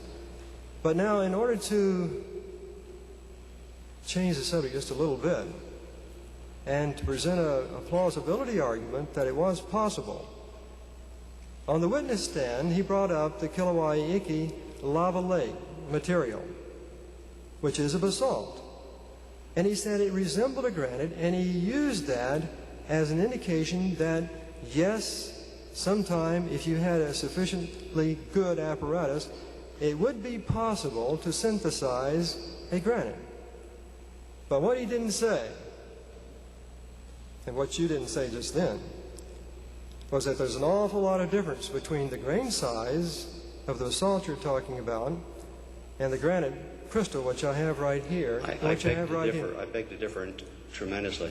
That there can be grain size within a basalt flow, within the Hawaiian flows, that is of the same grain size as you have there, that can cool rather form rather rapidly. But regardless of, I'm not talking about basalt. I don't know what your You mentioned basalt. I said what I've been working on recently is basalts.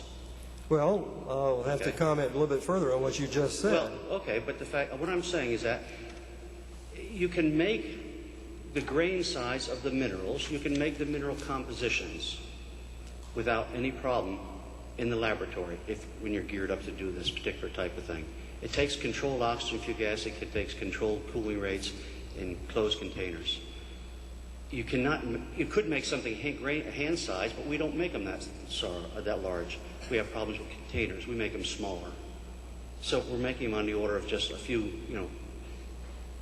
5 millimeters, 6 millimeters across. We're not making a hand size, but the fact is we can duplicate everything, and it's been done for many, many years. I want to go back to the statement, and then I'll pick up with what you just said. On the Kilauea lava lake, because of what Brent Dalrymple said at the Arkansas Creation Trial, I got samples of the Kilauea lava samples. In fact, they're at home, and I was going to bring them with me tonight. I contest your view, and I have the samples to prove it, that I didn't refer to Kilauea. I noticed I said Hawaii. There are many, many flows on Hawaii. You're talking about a very recent, very quickly cooled. When you have lava come out and cool more slowly, if it remains in a lava lake and it cools as a crust in there, then it cools much faster. Much slower, and it's continually heated up, and it's near a glass state most of the time. So it's very fine grain size. Mm-hmm. Well, let me ask you this question, following now on the comments that you just made in the I'm sorry, but I feel that I'll be willing to show you the literature. I'd be willing to talk to you about demonstrations, whatever you want. But I'm not about to come up and sit here and have you change things around about basalts and granites. It's well established in the literature. I can give you that.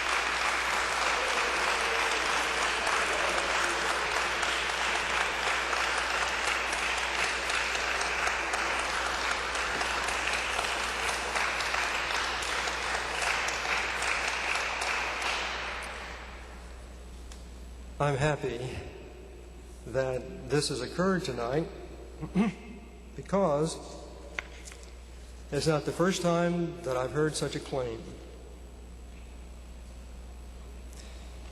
In fact, the letter I just got through reading to you a few minutes ago,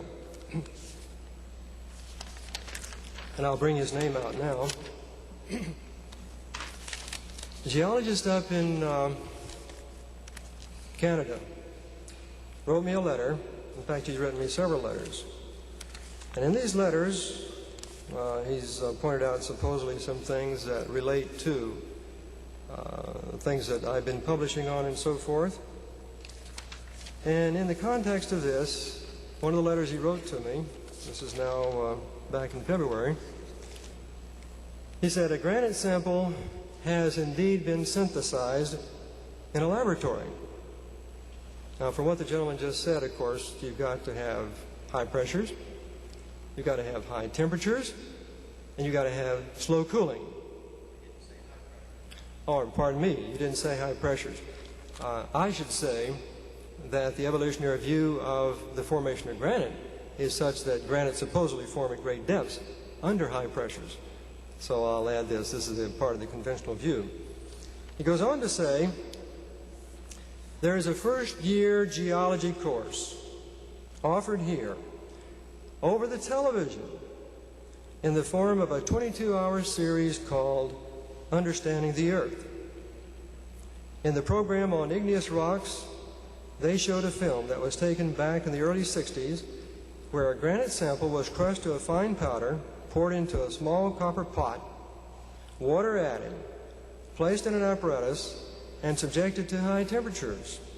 The result was a crystallized specimen about the size of your thumb.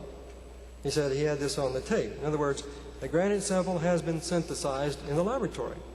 Well, I was really interested. since I had issued this test, it was subjected to severe scrutiny at the Arkansas trial in 1981. And I will stop just for a moment to say that in 1985, the magazine Science published a report indicating there again was no science in creation science. And I attempted at that particular time to have a rebuttal published. And it was unsuccessful because the magazine indicated that they would not handle anything relating to creation science. But this last summer, as I've indicated to you, again, I issued the challenge. It's been in the EOS. But anyway, I was really interested. Here's someone who's saying that, you know, it's all on TV.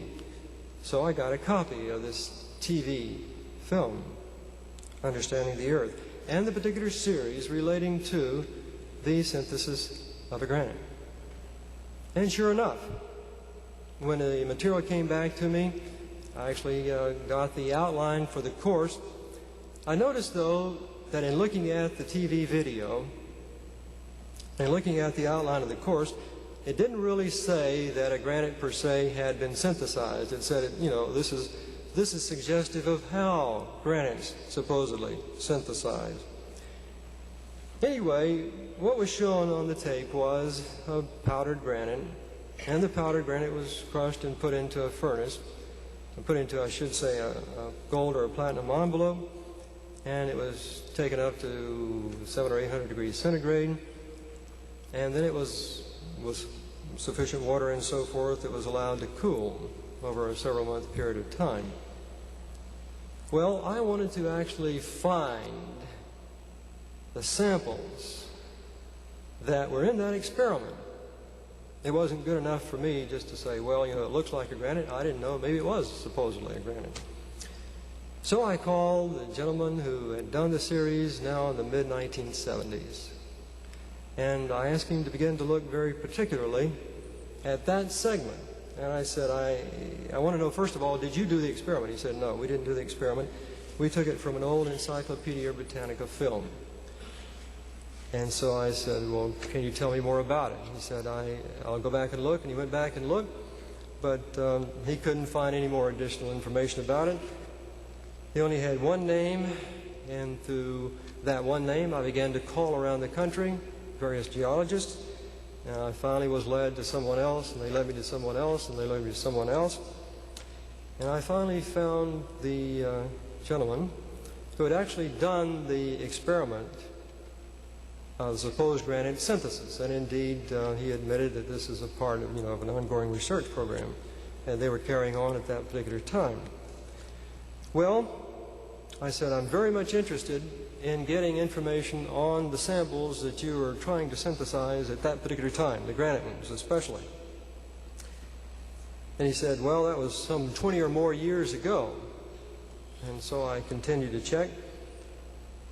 I got back with him, and he has since retired.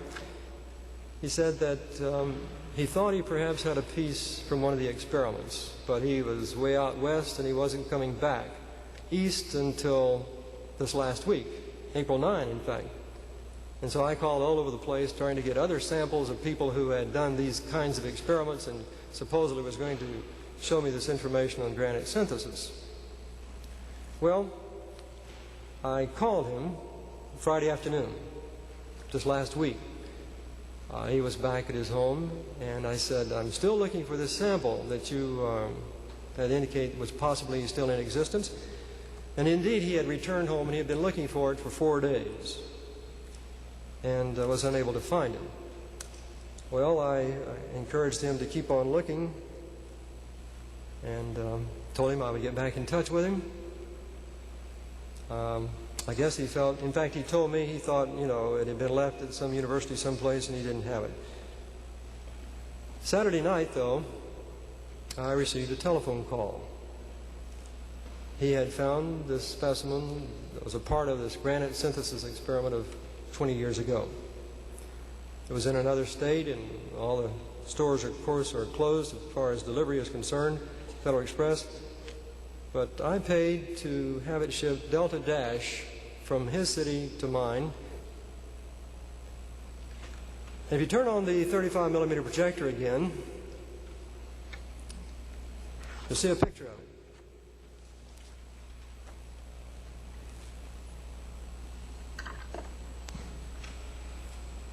There it is.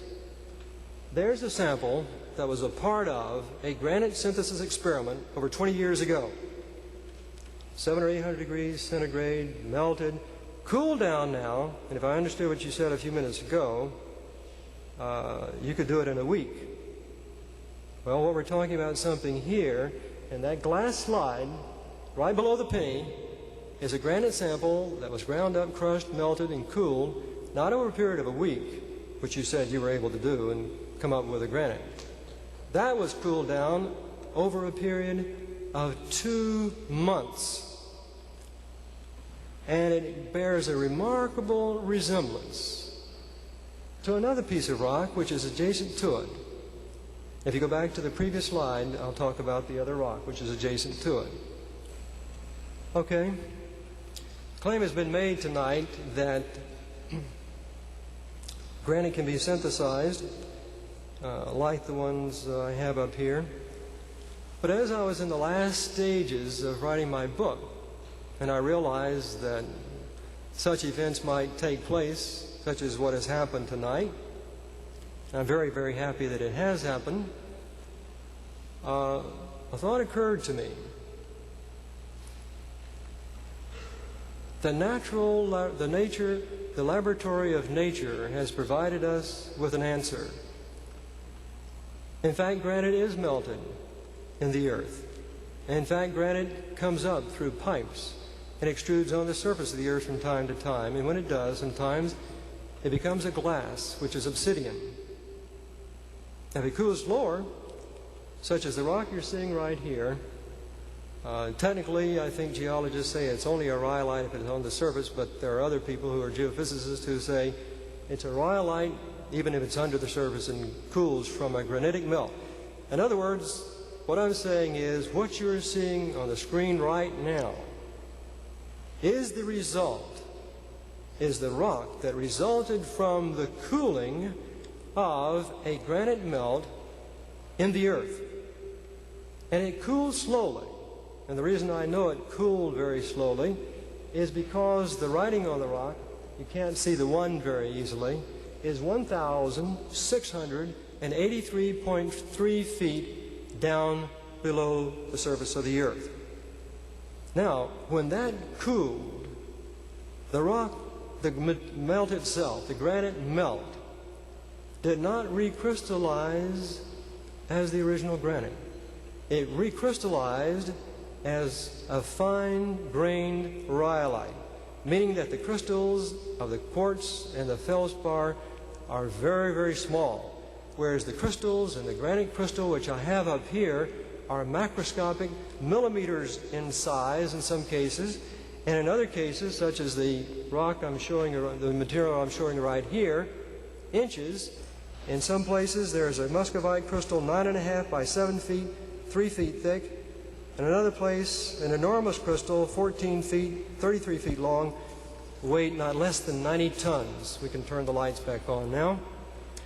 And so in response to the comment that it's easy to do granite synthesis, I point to the natural laboratory, the laboratory of nature, in which granite has been melted and allowed to cool an innumerable number of times. And the material does not result in a reformation of a granite, but what geologists call a rhyolite. The only way that you could possibly falsify the comment that I just made, or to do anything about the falsification test, is not to refer to a report. The reports have been read. The laboratory of nature says it comes back to a rhyolite, not to a granite.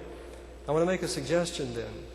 If indeed the day ever comes when you are successful in doing what you claim to be able to do tonight, my telephone number will be given to you. And you can call me, immediately call WTVK Channel 10, make it a citywide public event, statewide, whatever you would like to do, and publicly put your evidence where your expertise has been tonight. And I'll be very, very happy to be there again.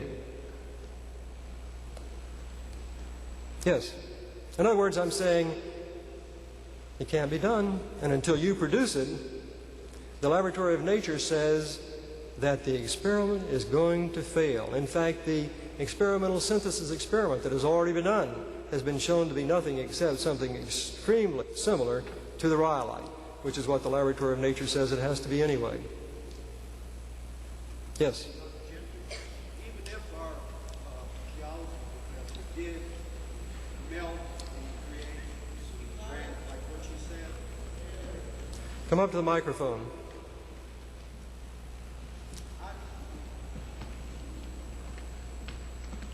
Suppose that your professor here did create some granite, just like what you have in nature, and it took a week and a half, whatever.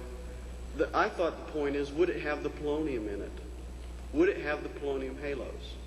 Isn't that the point? Well, of course it wouldn't have the polonium halos. I was trying to get everyone the benefit of the doubt. I was saying they can, if they could really synthesize a piece of granite, I was going to make it easy for them. Of course it wouldn't have any polonium halos in it. But you see, I've broken the problem down so it's so simple. I mean, people keep saying that the polonium halos are only the result of natural radioactivity. And so I said, if that's true, I'll even let you take a piece of granite today. If you really think that the polonium halos are only a natural phenomenon, take a piece of the biotite or a piece of the phlogopite, something similar to this. If you heat it up, you'll destroy all the halos. Then take that piece of sample into the laboratory and produce some more polonium halos in it. And I'll say even that is a falsification of what I'm saying about the halos being created. You're absolutely right. A piece of granite formed in that way, even if it were done, would not have the polonium halos. But I'm breaking the problem down to a point where I'm saying these are the created rocks. And I'm saying, you know, if you could do something like that, synthesize it, then go put in a halo in it even after it was synthesized, then I would say you doubly falsify what I'm saying with respect to creation. But I'm not going to back down tonight and say, you know, what if this and so. What I'm saying is the laboratory of nature has shown it's not going to happen. I've investigated the granite synthesis experiment that has taken place. A geologist wrote to me and said, and I will quote, in fact, he sent the letter to Dr. Press just the other day. He's writing to Dr. Press, and he's again repeating the claim that a piece of granite has been synthesized, and it was done on that TV Ontario film. And that's exactly what it's taken me about 2 months to run down a 20-year-old sample. If you can imagine, an experiment that was done 20 or more years ago. The scientist indicated he thought, of course, it meant something to me for tonight's presentation. And indeed it did. Thank you. Very good. Seems obvious then that if he grabbed a piece of radioactive polonium from Oak Ridge and had it right next to his furnace and threw it in, quickly mixed it, that 22 minutes later it would be gone, or I propose. The half-life is only 3 minutes. 3 minutes. You see, it's not only just the polonium itself that is coming and disappearing so rapidly, it is putting that amount of radioactivity in a tiny speck. When I was there, I worked with various radionuclides, various proportions. People who work with radioactivity will tell you that polonium is one of the most active, mobile radioactive elements known. To what I'm saying even today, with all the technology we have, I'm saying that there is almost an impossible problem of accumulating naturally that number of radioactive atoms of polonium within a 1 micron speck of any kind. You see, because 1 micron, 10 to the 9th atoms of polonium will occupy about 1 cubic micron. So when the polonium halos formed here, they had pure, just about pure polonium in the center. And pure polonium-218, by the way. So I'm only barely skimming the surface of the technical problems that are involved in trying to explain polonium halos on a conventional uniformitarian basis. But you can't imagine how happy I am tonight that someone has come forward and said that it is possible to do that because now we can be watching in the days ahead. I'll have my telephone on an answering service, and WTVK and Channel 10 and all the rest of us here at the University of Tennessee will be anxiously waiting for this to occur. Yes?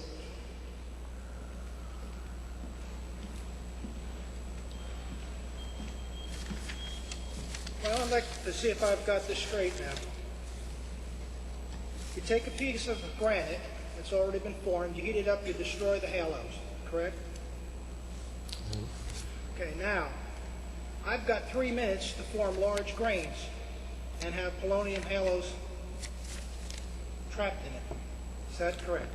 Well, Or approximately? no. The conventional view is that the granite had to form slowly. And so therefore, as the professor was saying a few minutes ago, he was saying it would take him about a week to do it. But you see, what I'm saying is that he's not going to do it in a week. He's not going to do it in a month or a year. He's not going to ever do it. I'm saying that the way this rock was created is impossible to duplicate. I'm saying that the implications of what we find in this rock are such to show that it was created very rapidly, it was created in such a way that it can't be reproduced. And not only just the granite itself. I'm saying that you could take, I offer the same falsification test for this piece of biotite.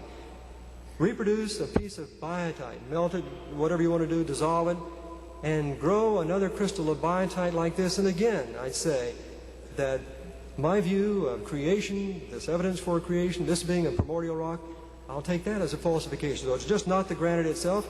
I've given people a leeway. I'm dealing with just a pure crystal of a mineral. So there's a little difference there. They would not agree with that on their basis that the rock ever had to cool very rapidly. In fact, they would be saying that the larger the crystal, the longer it would take to form. And this is why I took pains to read from this paper in the American Mineralogist that there are some crystals in nature today which weigh like this, or very similar to this, a phlogopite, which weigh as much as 40 tons. That is a single mineral formed, of a specific chemical composition, and in the general way of looking at it, it is a mineral that supposedly formed over, the bigger the crystal, the longer it took to form.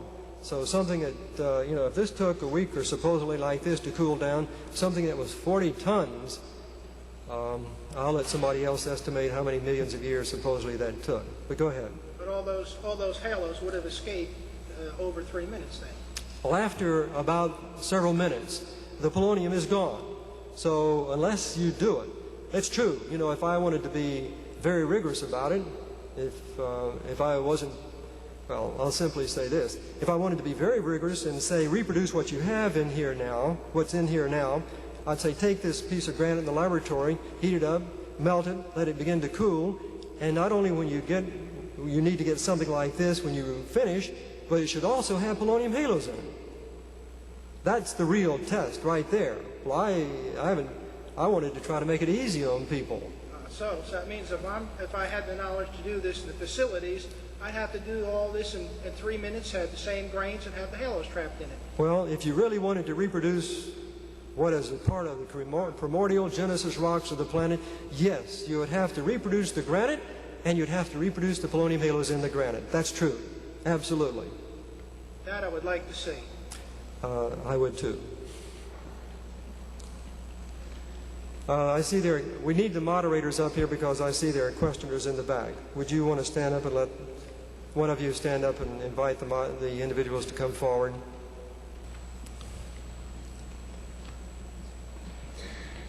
Well, I'm Bill Bloss in the physics department, and I'd like to compliment you on a fine piece of work in the radiation halos, and also on a rather, in my estimation, creative explanation for the ones that are difficult to explain on the basis of the uranium chain.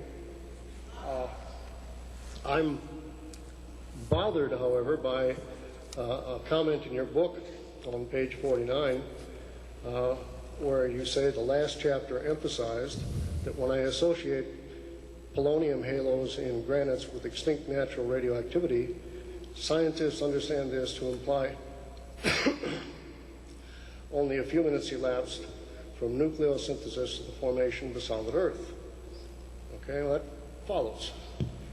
And you say, as figure 2.4 illustrates, which was up on the board, only nucleosynthesis that could accomplish this feat is nucleogenesis, initiated by the Creator, that of virtually instantaneous creation of the Earth.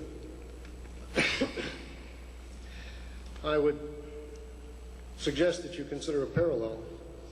I'm sure you're familiar with the line spectrum of hydrogen, and in 1900 it was not explainable, not understood, although it could be calculated with the Balmer series. Perhaps Balmer or Bohr might have come along and suggested that these were, in fact, Genesis atoms. And it would be very much similar, in a sense, to the argument that you're making, because I cannot explain this on any other basis than the one that I put forward, and because nobody will refute the argument that it must stand. And it doesn't really follow that that's true. It doesn't follow that you're wrong, but it doesn't follow we should all jump up and try to refute what you say, mainly because you haven't broadened the spectrum of your argument to include a preponderance of the evidence. I appreciate you saying what you did. Let me just ask you, in the context of your comment about the Balmer lines and, of course, the fact that in 1900 they could not all be accounted for. Now, what I'm saying, I think, is substantially different than the analogy example you've just given, for the following reason.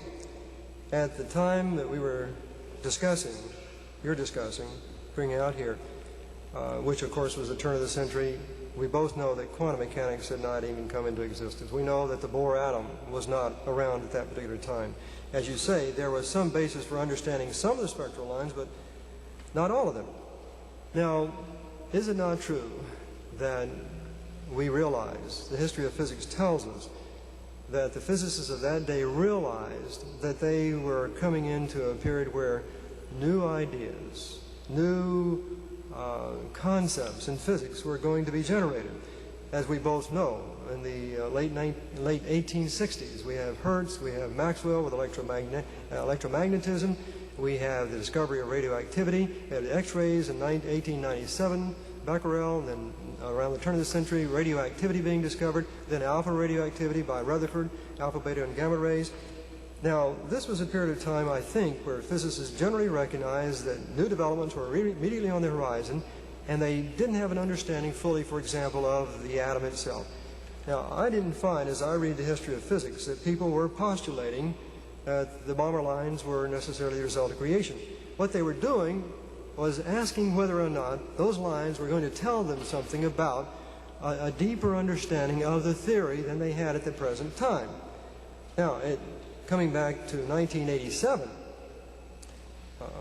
we have come down the road, 80 some odd years, and as you well know, being in the physics department, we've progressed considerably in our understanding of nuclear physics. But you see, what I'm saying doesn't involve any deep, complex nuclear physics. It doesn't involve any deep, complex geology, supposedly, except that I claim it can't be reproduced. In other words, there are no principles here that need yet to be discovered that would enable people to go and do this synthesis or this falsification test. No one is claiming that we have to have new laws. That's the whole point, that the uniformitarian principle says the laws that we know today are sufficient to reform this granite. Whereas in 1900 with the Balmer lines or thereabouts, people were actively searching for not only an explanation for the Balmer lines, but for many other aspects of atomic and nuclear physics. So, I mean, I'm not interested in, we can have a difference of opinion, but I'm just telling you the reasons why I would feel differently about your comment. Well, I think really what I was trying to suggest is that one has to consider the modeling possibilities. If you cannot generate a model, which you have generated a model, okay? At the same time, a model could have been generated in 1900 that said, the Creator is trying to send us a message. These are Genesis atoms. And nobody at that time could have refuted that until they were able to come up with a model which was able to take it into account. Now, you may have the answer. Your creative model may be the answer. But it also equally well, and considering the preponderance of evidence for the vast cosmological considerations and data which have been observed, it would seem that it's not likely, but it could happen. I'm just saying that consider the model. You say the only answer is, and I think that that is terribly presumptuous on your part. Okay, is it...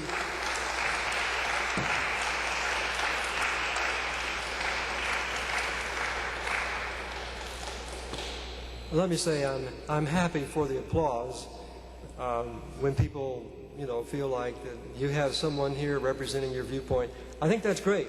That's what we're here for. That's what America is all about. Now you need to let me respond. Your first name was Bill, is that right? Is that correct? I have to put my glasses on. I can't tell whether you're nodding. Was that correct? Bill. Would you mind if I call you Bill? Okay. Bill, just let me, without going into saying too much further, I do want to say this. In the comment you just made, and the difference that I still see in what you're saying and how you're proposing an analogy here is this. Back in 1900, you see, if people were to ascribe a created explanation to the bomber lines, it would not be possible for them to say, well, these are Genesis atoms, and isolate these atoms from anything else. Because every hydrogen atom that came into the laboratory and was put into the spectrometer would show those lines. And so they would end up having to say, Genesis atoms everywhere. And so therefore they would be in the position of saying creation, creation in the here and now. Well, see, I'm not saying that. I'm saying that there was something very specific that happened in the past. I'm saying that the Bible talks about a 6-day creation, something being called into existence, and I'm saying they're the crystalline basement rocks of the planet. I'm saying that there are sedimentary rocks on top of those, and these relate to the flood. And I'm saying not that there's anything wrong with the present-day science of physics, chemistry, geology, as far as the mineralogy or petrology is concerned. I'm simply saying it's an interpretive framework in looking at the data. And I'm saying that this interpretive framework can be ascertained or judged on the basis of present-day experimentation. And I know it's difficult in a situation like this where people have reputations at stake, and this is a university, and people have courses in progress, and they're teaching students, about various things for me to come and to challenge the status quo.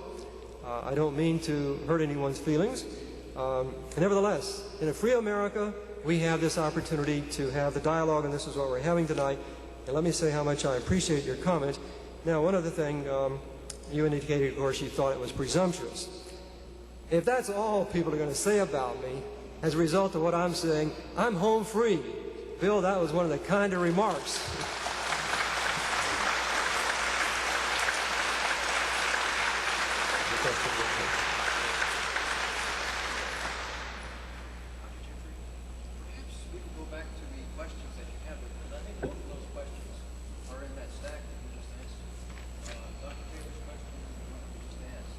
Oh, that's right.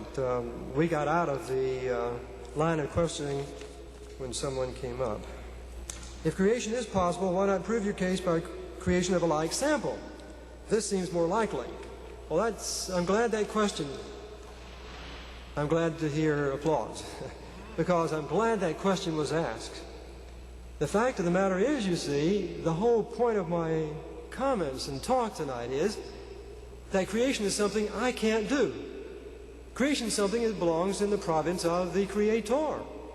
The reason I'm saying this can't be duplicated is because I'm saying that natural laws cannot account for the occurrence of a piece of rock like this, or a rock like this, or the piece of the biotite.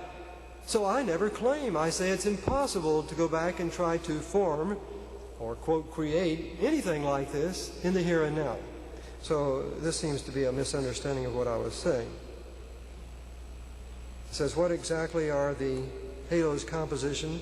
Is the color due to what? It's a radiation damage process and interaction of the radiation with the rock itself. Now, I promised you earlier I was going to give you a short analogy. If I can get this back on the camera, I will try to do it.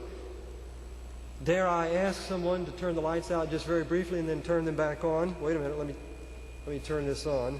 All right, see if I can find the button. Would you turn them out just very briefly?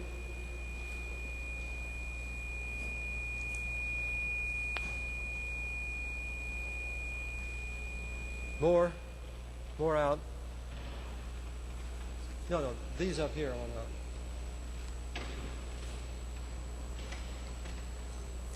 Okay.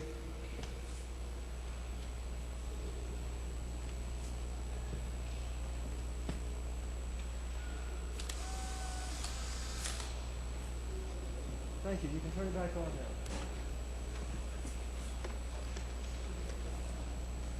This picture, when developed here in a few minutes, or a few seconds, will hopefully show you. And I want to make an analogy between the flash of light from the camera going to the audience, coming back through the open shutter, and impinging upon the film. The rock can be compared to the film. It registers the light particles. The film registers the light particles. The rock registers the interaction of the radioactive particles. I shouldn't say light particles, the light rays. The film registers the registration of the light rays, interaction of the light rays, whereas the rock registers the interaction of the radioactive particles.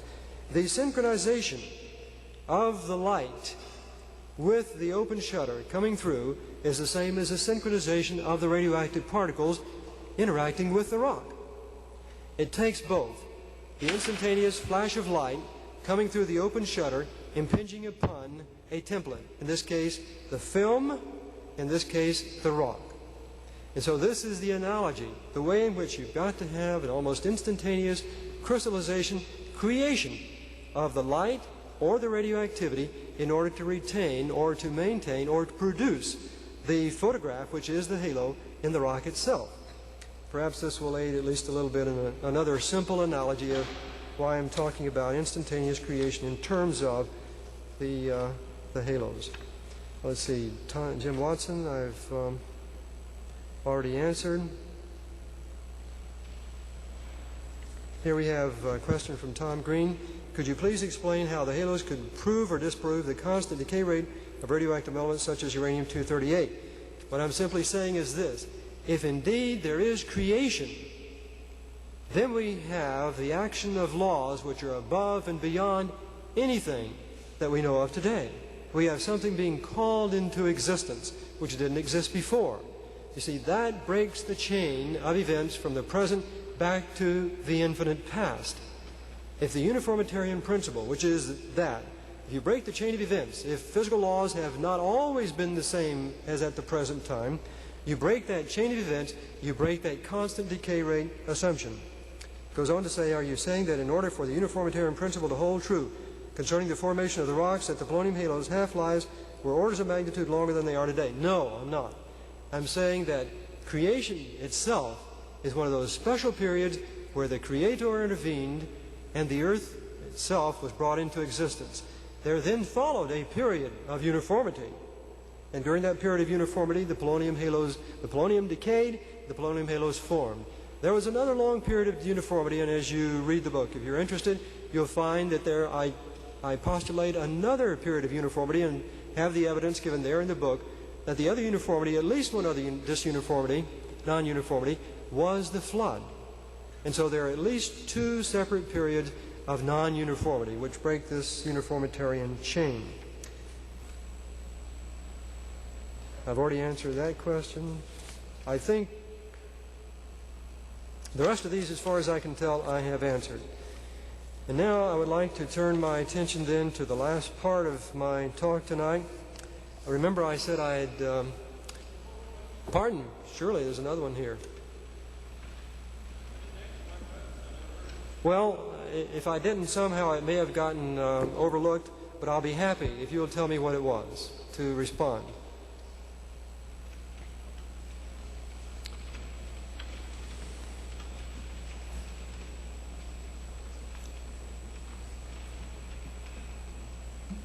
Instead of having creation science taught at UT, which is the point of this debate, why not insist that scientists, teachers follow their own rules, the scientific method, when discussing evidence for and against evolution or the young Earth versus old Earth? Shouldn't there be the same result as that from teaching creation science? Pardon me, would you mind repeating that? I'm afraid I got most of it, but I want to make sure I understand before I respond. And your name again? Dr. Roland Bagby, Department of Zoology, and also a Christian. All right. All right. The question I'm repeating is, I'll read it again. Why not insist that scientists, teachers follow their own rules, that is the scientific method, when discussing evidence for and against evolution, young Earth versus old Earth? Wouldn't there be the same result as that from teaching creation science? Well, let me say this. The first time you spoke, you prefaced that remark with another statement. Yeah. Instead of having creation science taught at UT, why not insist, etc.? Okay. Well, first of all, I want to make it very clear tonight that I'm not in the process of insisting that creation science be taught anytime, anywhere, at any place. What I'm here tonight for is the exposition of evidence. My position is very simply that if there is valid scientific evidence for creation, why should it be suppressed? If indeed there is valid scientific evidence, then why should it be suppressed? I'm not in the position of trying to determine for anyone whether they should or should not teach it. My personal quest in this whole issue is a quest for truth. I'm here tonight to present this material. If someone, as has been indicated here tonight, really has something valid to put forth that would contradict or falsify what I've said, this is the greatest thing that can happen. Because the last thing in the world I want to do is to go down a road where I'm believing something that is wrong. Go ahead. The purpose of this debate, I thought, was to determine whether or not creation science should be taught at UT. That was the question that was at the top of a lot of editorials. And so I assumed at the end of this we would figure out whether creation science should be taught at UT. And I'm suggesting an alternative. If we have honest scientists, wouldn't we have the same result as having the creation side also put forth by creation scientists? Well, there's a two-pronged answer to that. First of all, again, even though the title of the talk tonight, I didn't imply that it was a debate, but I'm very, very happy for the response.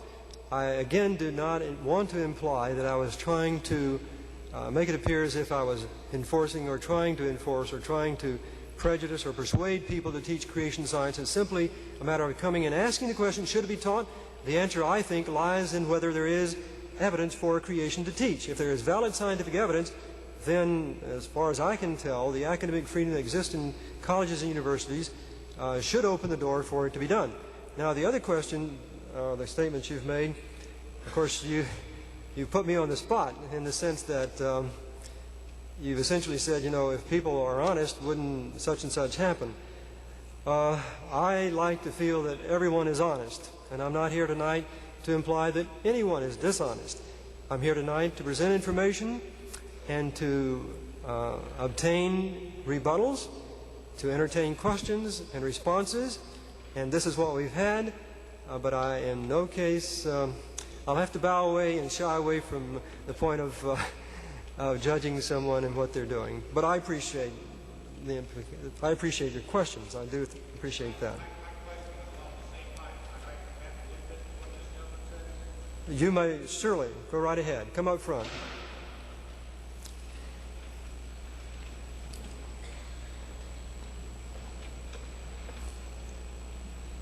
I'm Robert E. McLaughlin, recently retired professor of geology here at the University of Tennessee, chairman of the committee opposed to curricular oxymora, or COCO. I was drawn to this topic tonight under the title, Should Creation Science be Taught at UT? The papers are full of this topic. TV is here. It's a media event. And yet the speaker has not really addressed this question at all, which attracted many of us in the audience, I'm sure, including myself. Is not the true title of this talk should creation science be taught at UT so that Robert B. Gentry might have a teaching position, which he apparently has had difficulty locating in his career.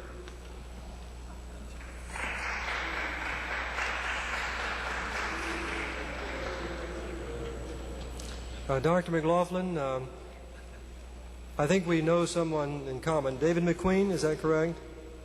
All right. I think David said he was going to write you before I came.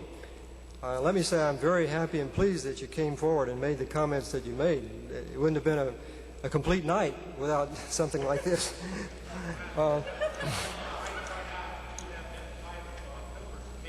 People can't hear you back there.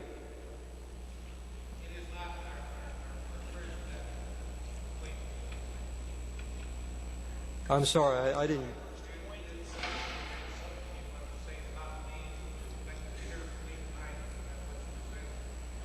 I'll tell you, I can't hear what you're saying. If you come back to the microphone, make it so much easier for everyone. I didn't understand your question about David McQueen. He warned you that I would be in the audience. Was that the No, the idea? no. David indicated to me that he was writing a number of his old professors in the geology department to come to the meeting tonight. He wanted to hear what your response or what your impressions of the talk would be. And I said, I'm just very happy that you've been here tonight. You've been felt free to make them known to the audience. David McQueen here tonight? Not to my knowledge. Well, I'll have to write David and tell him I'm pretty disappointed. I wish there was some way I could give him my $2 back. Well, on that point, I'm very happy you stayed what you did, because I did make the comment, I did choose the title for my presentation tonight specifically because the National Academy of Sciences, in their booklet, which I've talked about at great length in my book, has repeatedly said that they oppose the teaching of creation science in the public schools because there is no evidence for creation science. And so,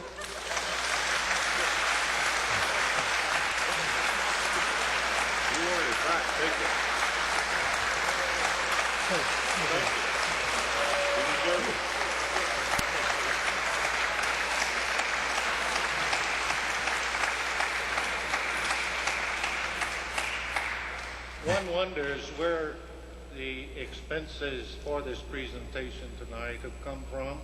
The very glittery TV ads, the fine support publication around campus for this talk. Most everyone knows that this particular topic or this advocacy is on the agenda of the PTL Club and the other evangelical. well, Dr. McLaughlin, I'm glad you said that too. I'll tell you. So maybe I could send this up to Lynchburg, where perhaps it came from, or someplace like that. Well, Dr. McLaughlin, if you want to stay there, let me respond. First of all, I'm not here to debate you. Oh. I am disappointed that you did not address the issue, which is the topic of this talk tonight, rather than regurgitate this so-called evidence that you have for creation, but not evidence that creation should be taught as a science. This oh, wait a minute. All right. Well, I'm glad you said that. Well, whenever you give me the chance, I'll make some comments.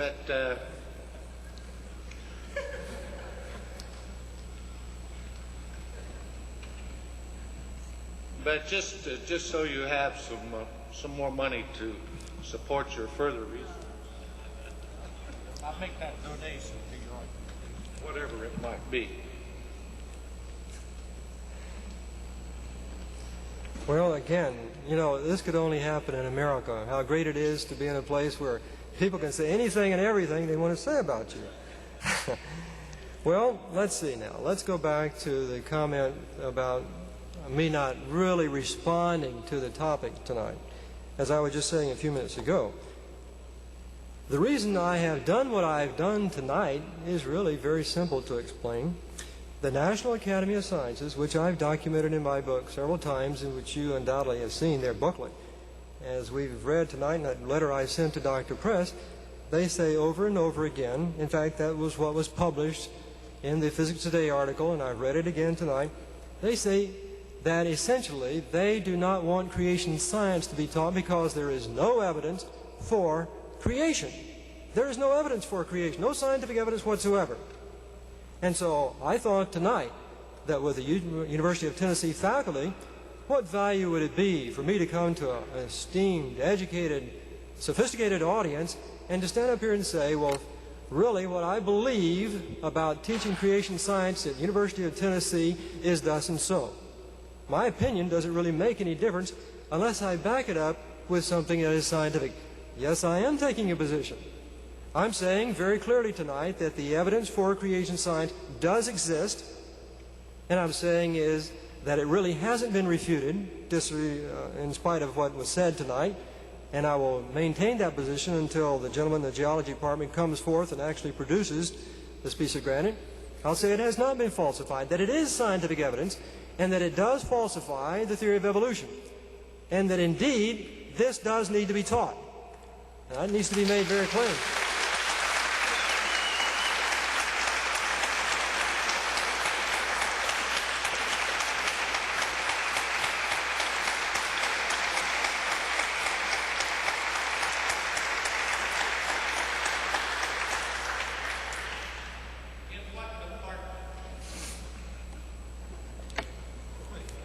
The question is, I think, in what department? We've got two hands. Well, of course, as I point out in my book, I never advocate someone to teach anything that violates their conscience. I think that's the bottom line. That's why I'm doing the work that I'm doing, is because I don't think I want to believe something, it isn't true, and I certainly wouldn't want anyone else to say anything or teach anything that wasn't true, or they didn't believe was true. So, you know, after it's all over tonight, a lot of people aren't going to believe what I've said, irrespective of the evidence, irrespective of the fact that it has falsified. The laboratory of nature shows it hasn't. People are going to leave tonight, and they're going to believe what they believed before they came in. But I still say that with the academic freedom we have here in America, if indeed there were people, and I don't know that there are any people, but I'm saying if there were people who believed the evidence and saw its scientific value, the fact that indeed evolution is based on an erroneous uniformitarian principle, I'm saying why not teach the scientific evidence? That's what I'm saying. And I believe that if indeed there was an individual here, and indeed if it could be allowed by the administration or the students, or, you know, if someone wouldn't be run out of town because of it, I'm saying yes. Why not? If it's true, why not teach it? That's the basic premise that I'm operating on tonight. This is why I've gone through great lengths tonight to present not my personal opinion per se, but the scientific evidence which I've been publishing in the open scientific literature. Now, I'd like to also comment on another statement you made, that I'm here tonight in hopes of trying to conjure up or drum up a teaching position. Let me assure you, I don't think there's any chance in 1,000 years that after I've said the things that I've said here at the University of Tennessee, that the administration would even remotely consider the possibility, as you have well said. And I see there are people you know who do not want it. It's very clear of that. Well, let me assure you that, and the comment, of course, you made was that something I supposedly need. Well, the fact of the matter is I don't need it. And that bears on the other comment that you made. And for those of you who are in the audience, you might reflect on why would Dr. McLaughlin tonight associate me and this program and the funds for the program, why would he begin to associate me with the PTL Club? Is it possible? Is it possible? Kirk, would you come up, please? Is it possible that after the evidence has been presented and has not been refuted, and I say it will not be falsified, and I'll say the geology professor tonight who made such a dramatic claim will not be calling me in a week or 2 weeks or a month or a year. He will never call because he'll never be successful, because the granite synthesis experiment has already been done, because the granite synthesis experiment in nature has already been done. It's shown to be rhyolite, not granite. But Kirk is the president of the Society for Creation Science. And rather than my telling you where the money came from, I think I'll let Kirk tell you where the money came from. And before he does that, I want to remind you that when I started out 4 years ago, I invested every penny I had to begin my research. I borrowed money, and over the years that has continued. And Kirk, I'd like for you to tell the audience where the money came from for our program tonight.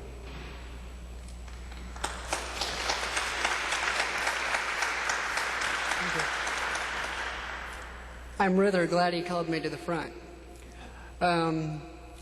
I, too, like you, was somewhat curious in seeing the sound system, which cost $350 tonight. We had another offer for $1,100, but that was somewhat over our budget. Anyway, I had inquired where might these funds be coming from and learned that there were businessmen who had a great enough concern and a great enough interest in this subject to want it to be made known to the nation and to the world. They have remained anonymous, and they have provided the funds for Mr. Gentry to write his book. I think that's a very honest way for him to conduct his business through the private grants of concerned citizens to continue this effort. Thank you for asking. In other words, I paid for it out of my own money and was hoping, of course, that the sale of the books tonight would cover my expenses. Obviously, that isn't going to happen. Obviously, I'm going to be greatly the loser in terms of my finances in doing what I've done. But as far as I'm concerned, it was all worth it. Thank you, Kurt. But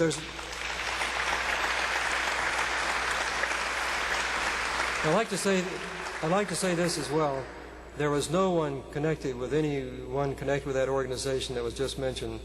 In fact, I have nothing to do with the organization that was mentioned here tonight. There's someone back there. Would you like to moderate the question or come forward?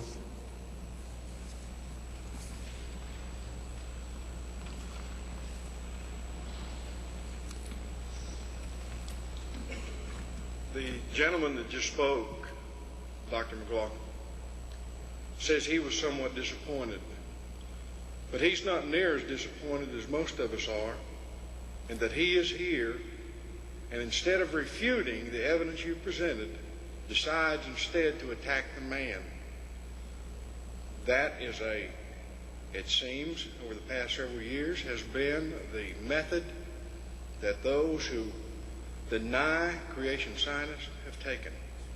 If the evidence is there to refute it, we all call for them to present it. And if not, to get behind it, but not attack the man.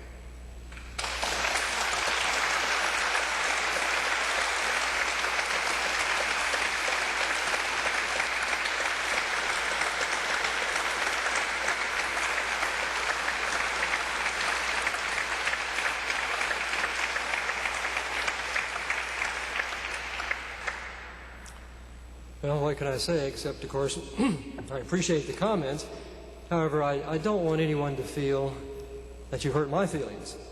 I've gone into this, and over the years, I want to assure you the remarks that have been made tonight are quite kind compared to some of the things that have been said over the years. There are many, many other things that I could say, but it's getting late and I've got to stop. I did receive a response from the National Academy of Sciences, and we want to show that letter right now, and then we're going to close. All right. Dr. Press, this time, was gracious enough to send me a reply, and I appreciate that.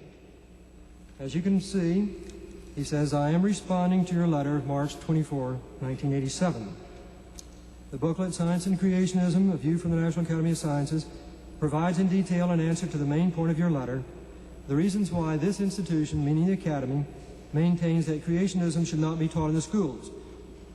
You see, what he's doing is reiterating the main point of the booklet. The main point of the booklet is simply that there is no evidence for creation science, and that's why I geared the presentation tonight on a scientific level. Your work on radio halos is a matter of record in journals and can be debated by scientists. That is the way science works. I cannot agree with your contention that one small piece of data invalidates the vast body of evidence from geology, astronomy, biology, radio dating, the fossil record, genetics, and other fields that, taken together, irrefutably show the age of the Earth is about 4.5 billion years, and that life on the Earth had its beginnings billions of years ago. Now, I want to stop right there and respond. First of all, as I've indicated before, creation science is not going to change anything with respect to the here and now. Physics, laboratory chemistry, laboratory biology, there is no difference. As a scientist today who believes in creation in the past, certainly physical laws today are operating on a constant basis. The question, though, is whether the interpretation of the data is correct.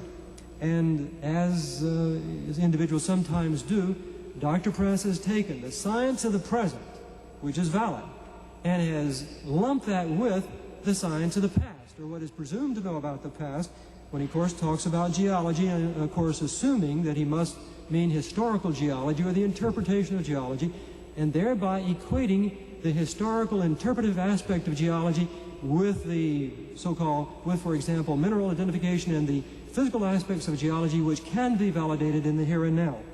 In other words, what he's done is to lump some things which are absolutely correct in terms of the here and now, present-day science, and then lump that with the interpretive framework and say that all this shows that the Earth is 4.5 billion years old and life had its beginnings billions of years ago.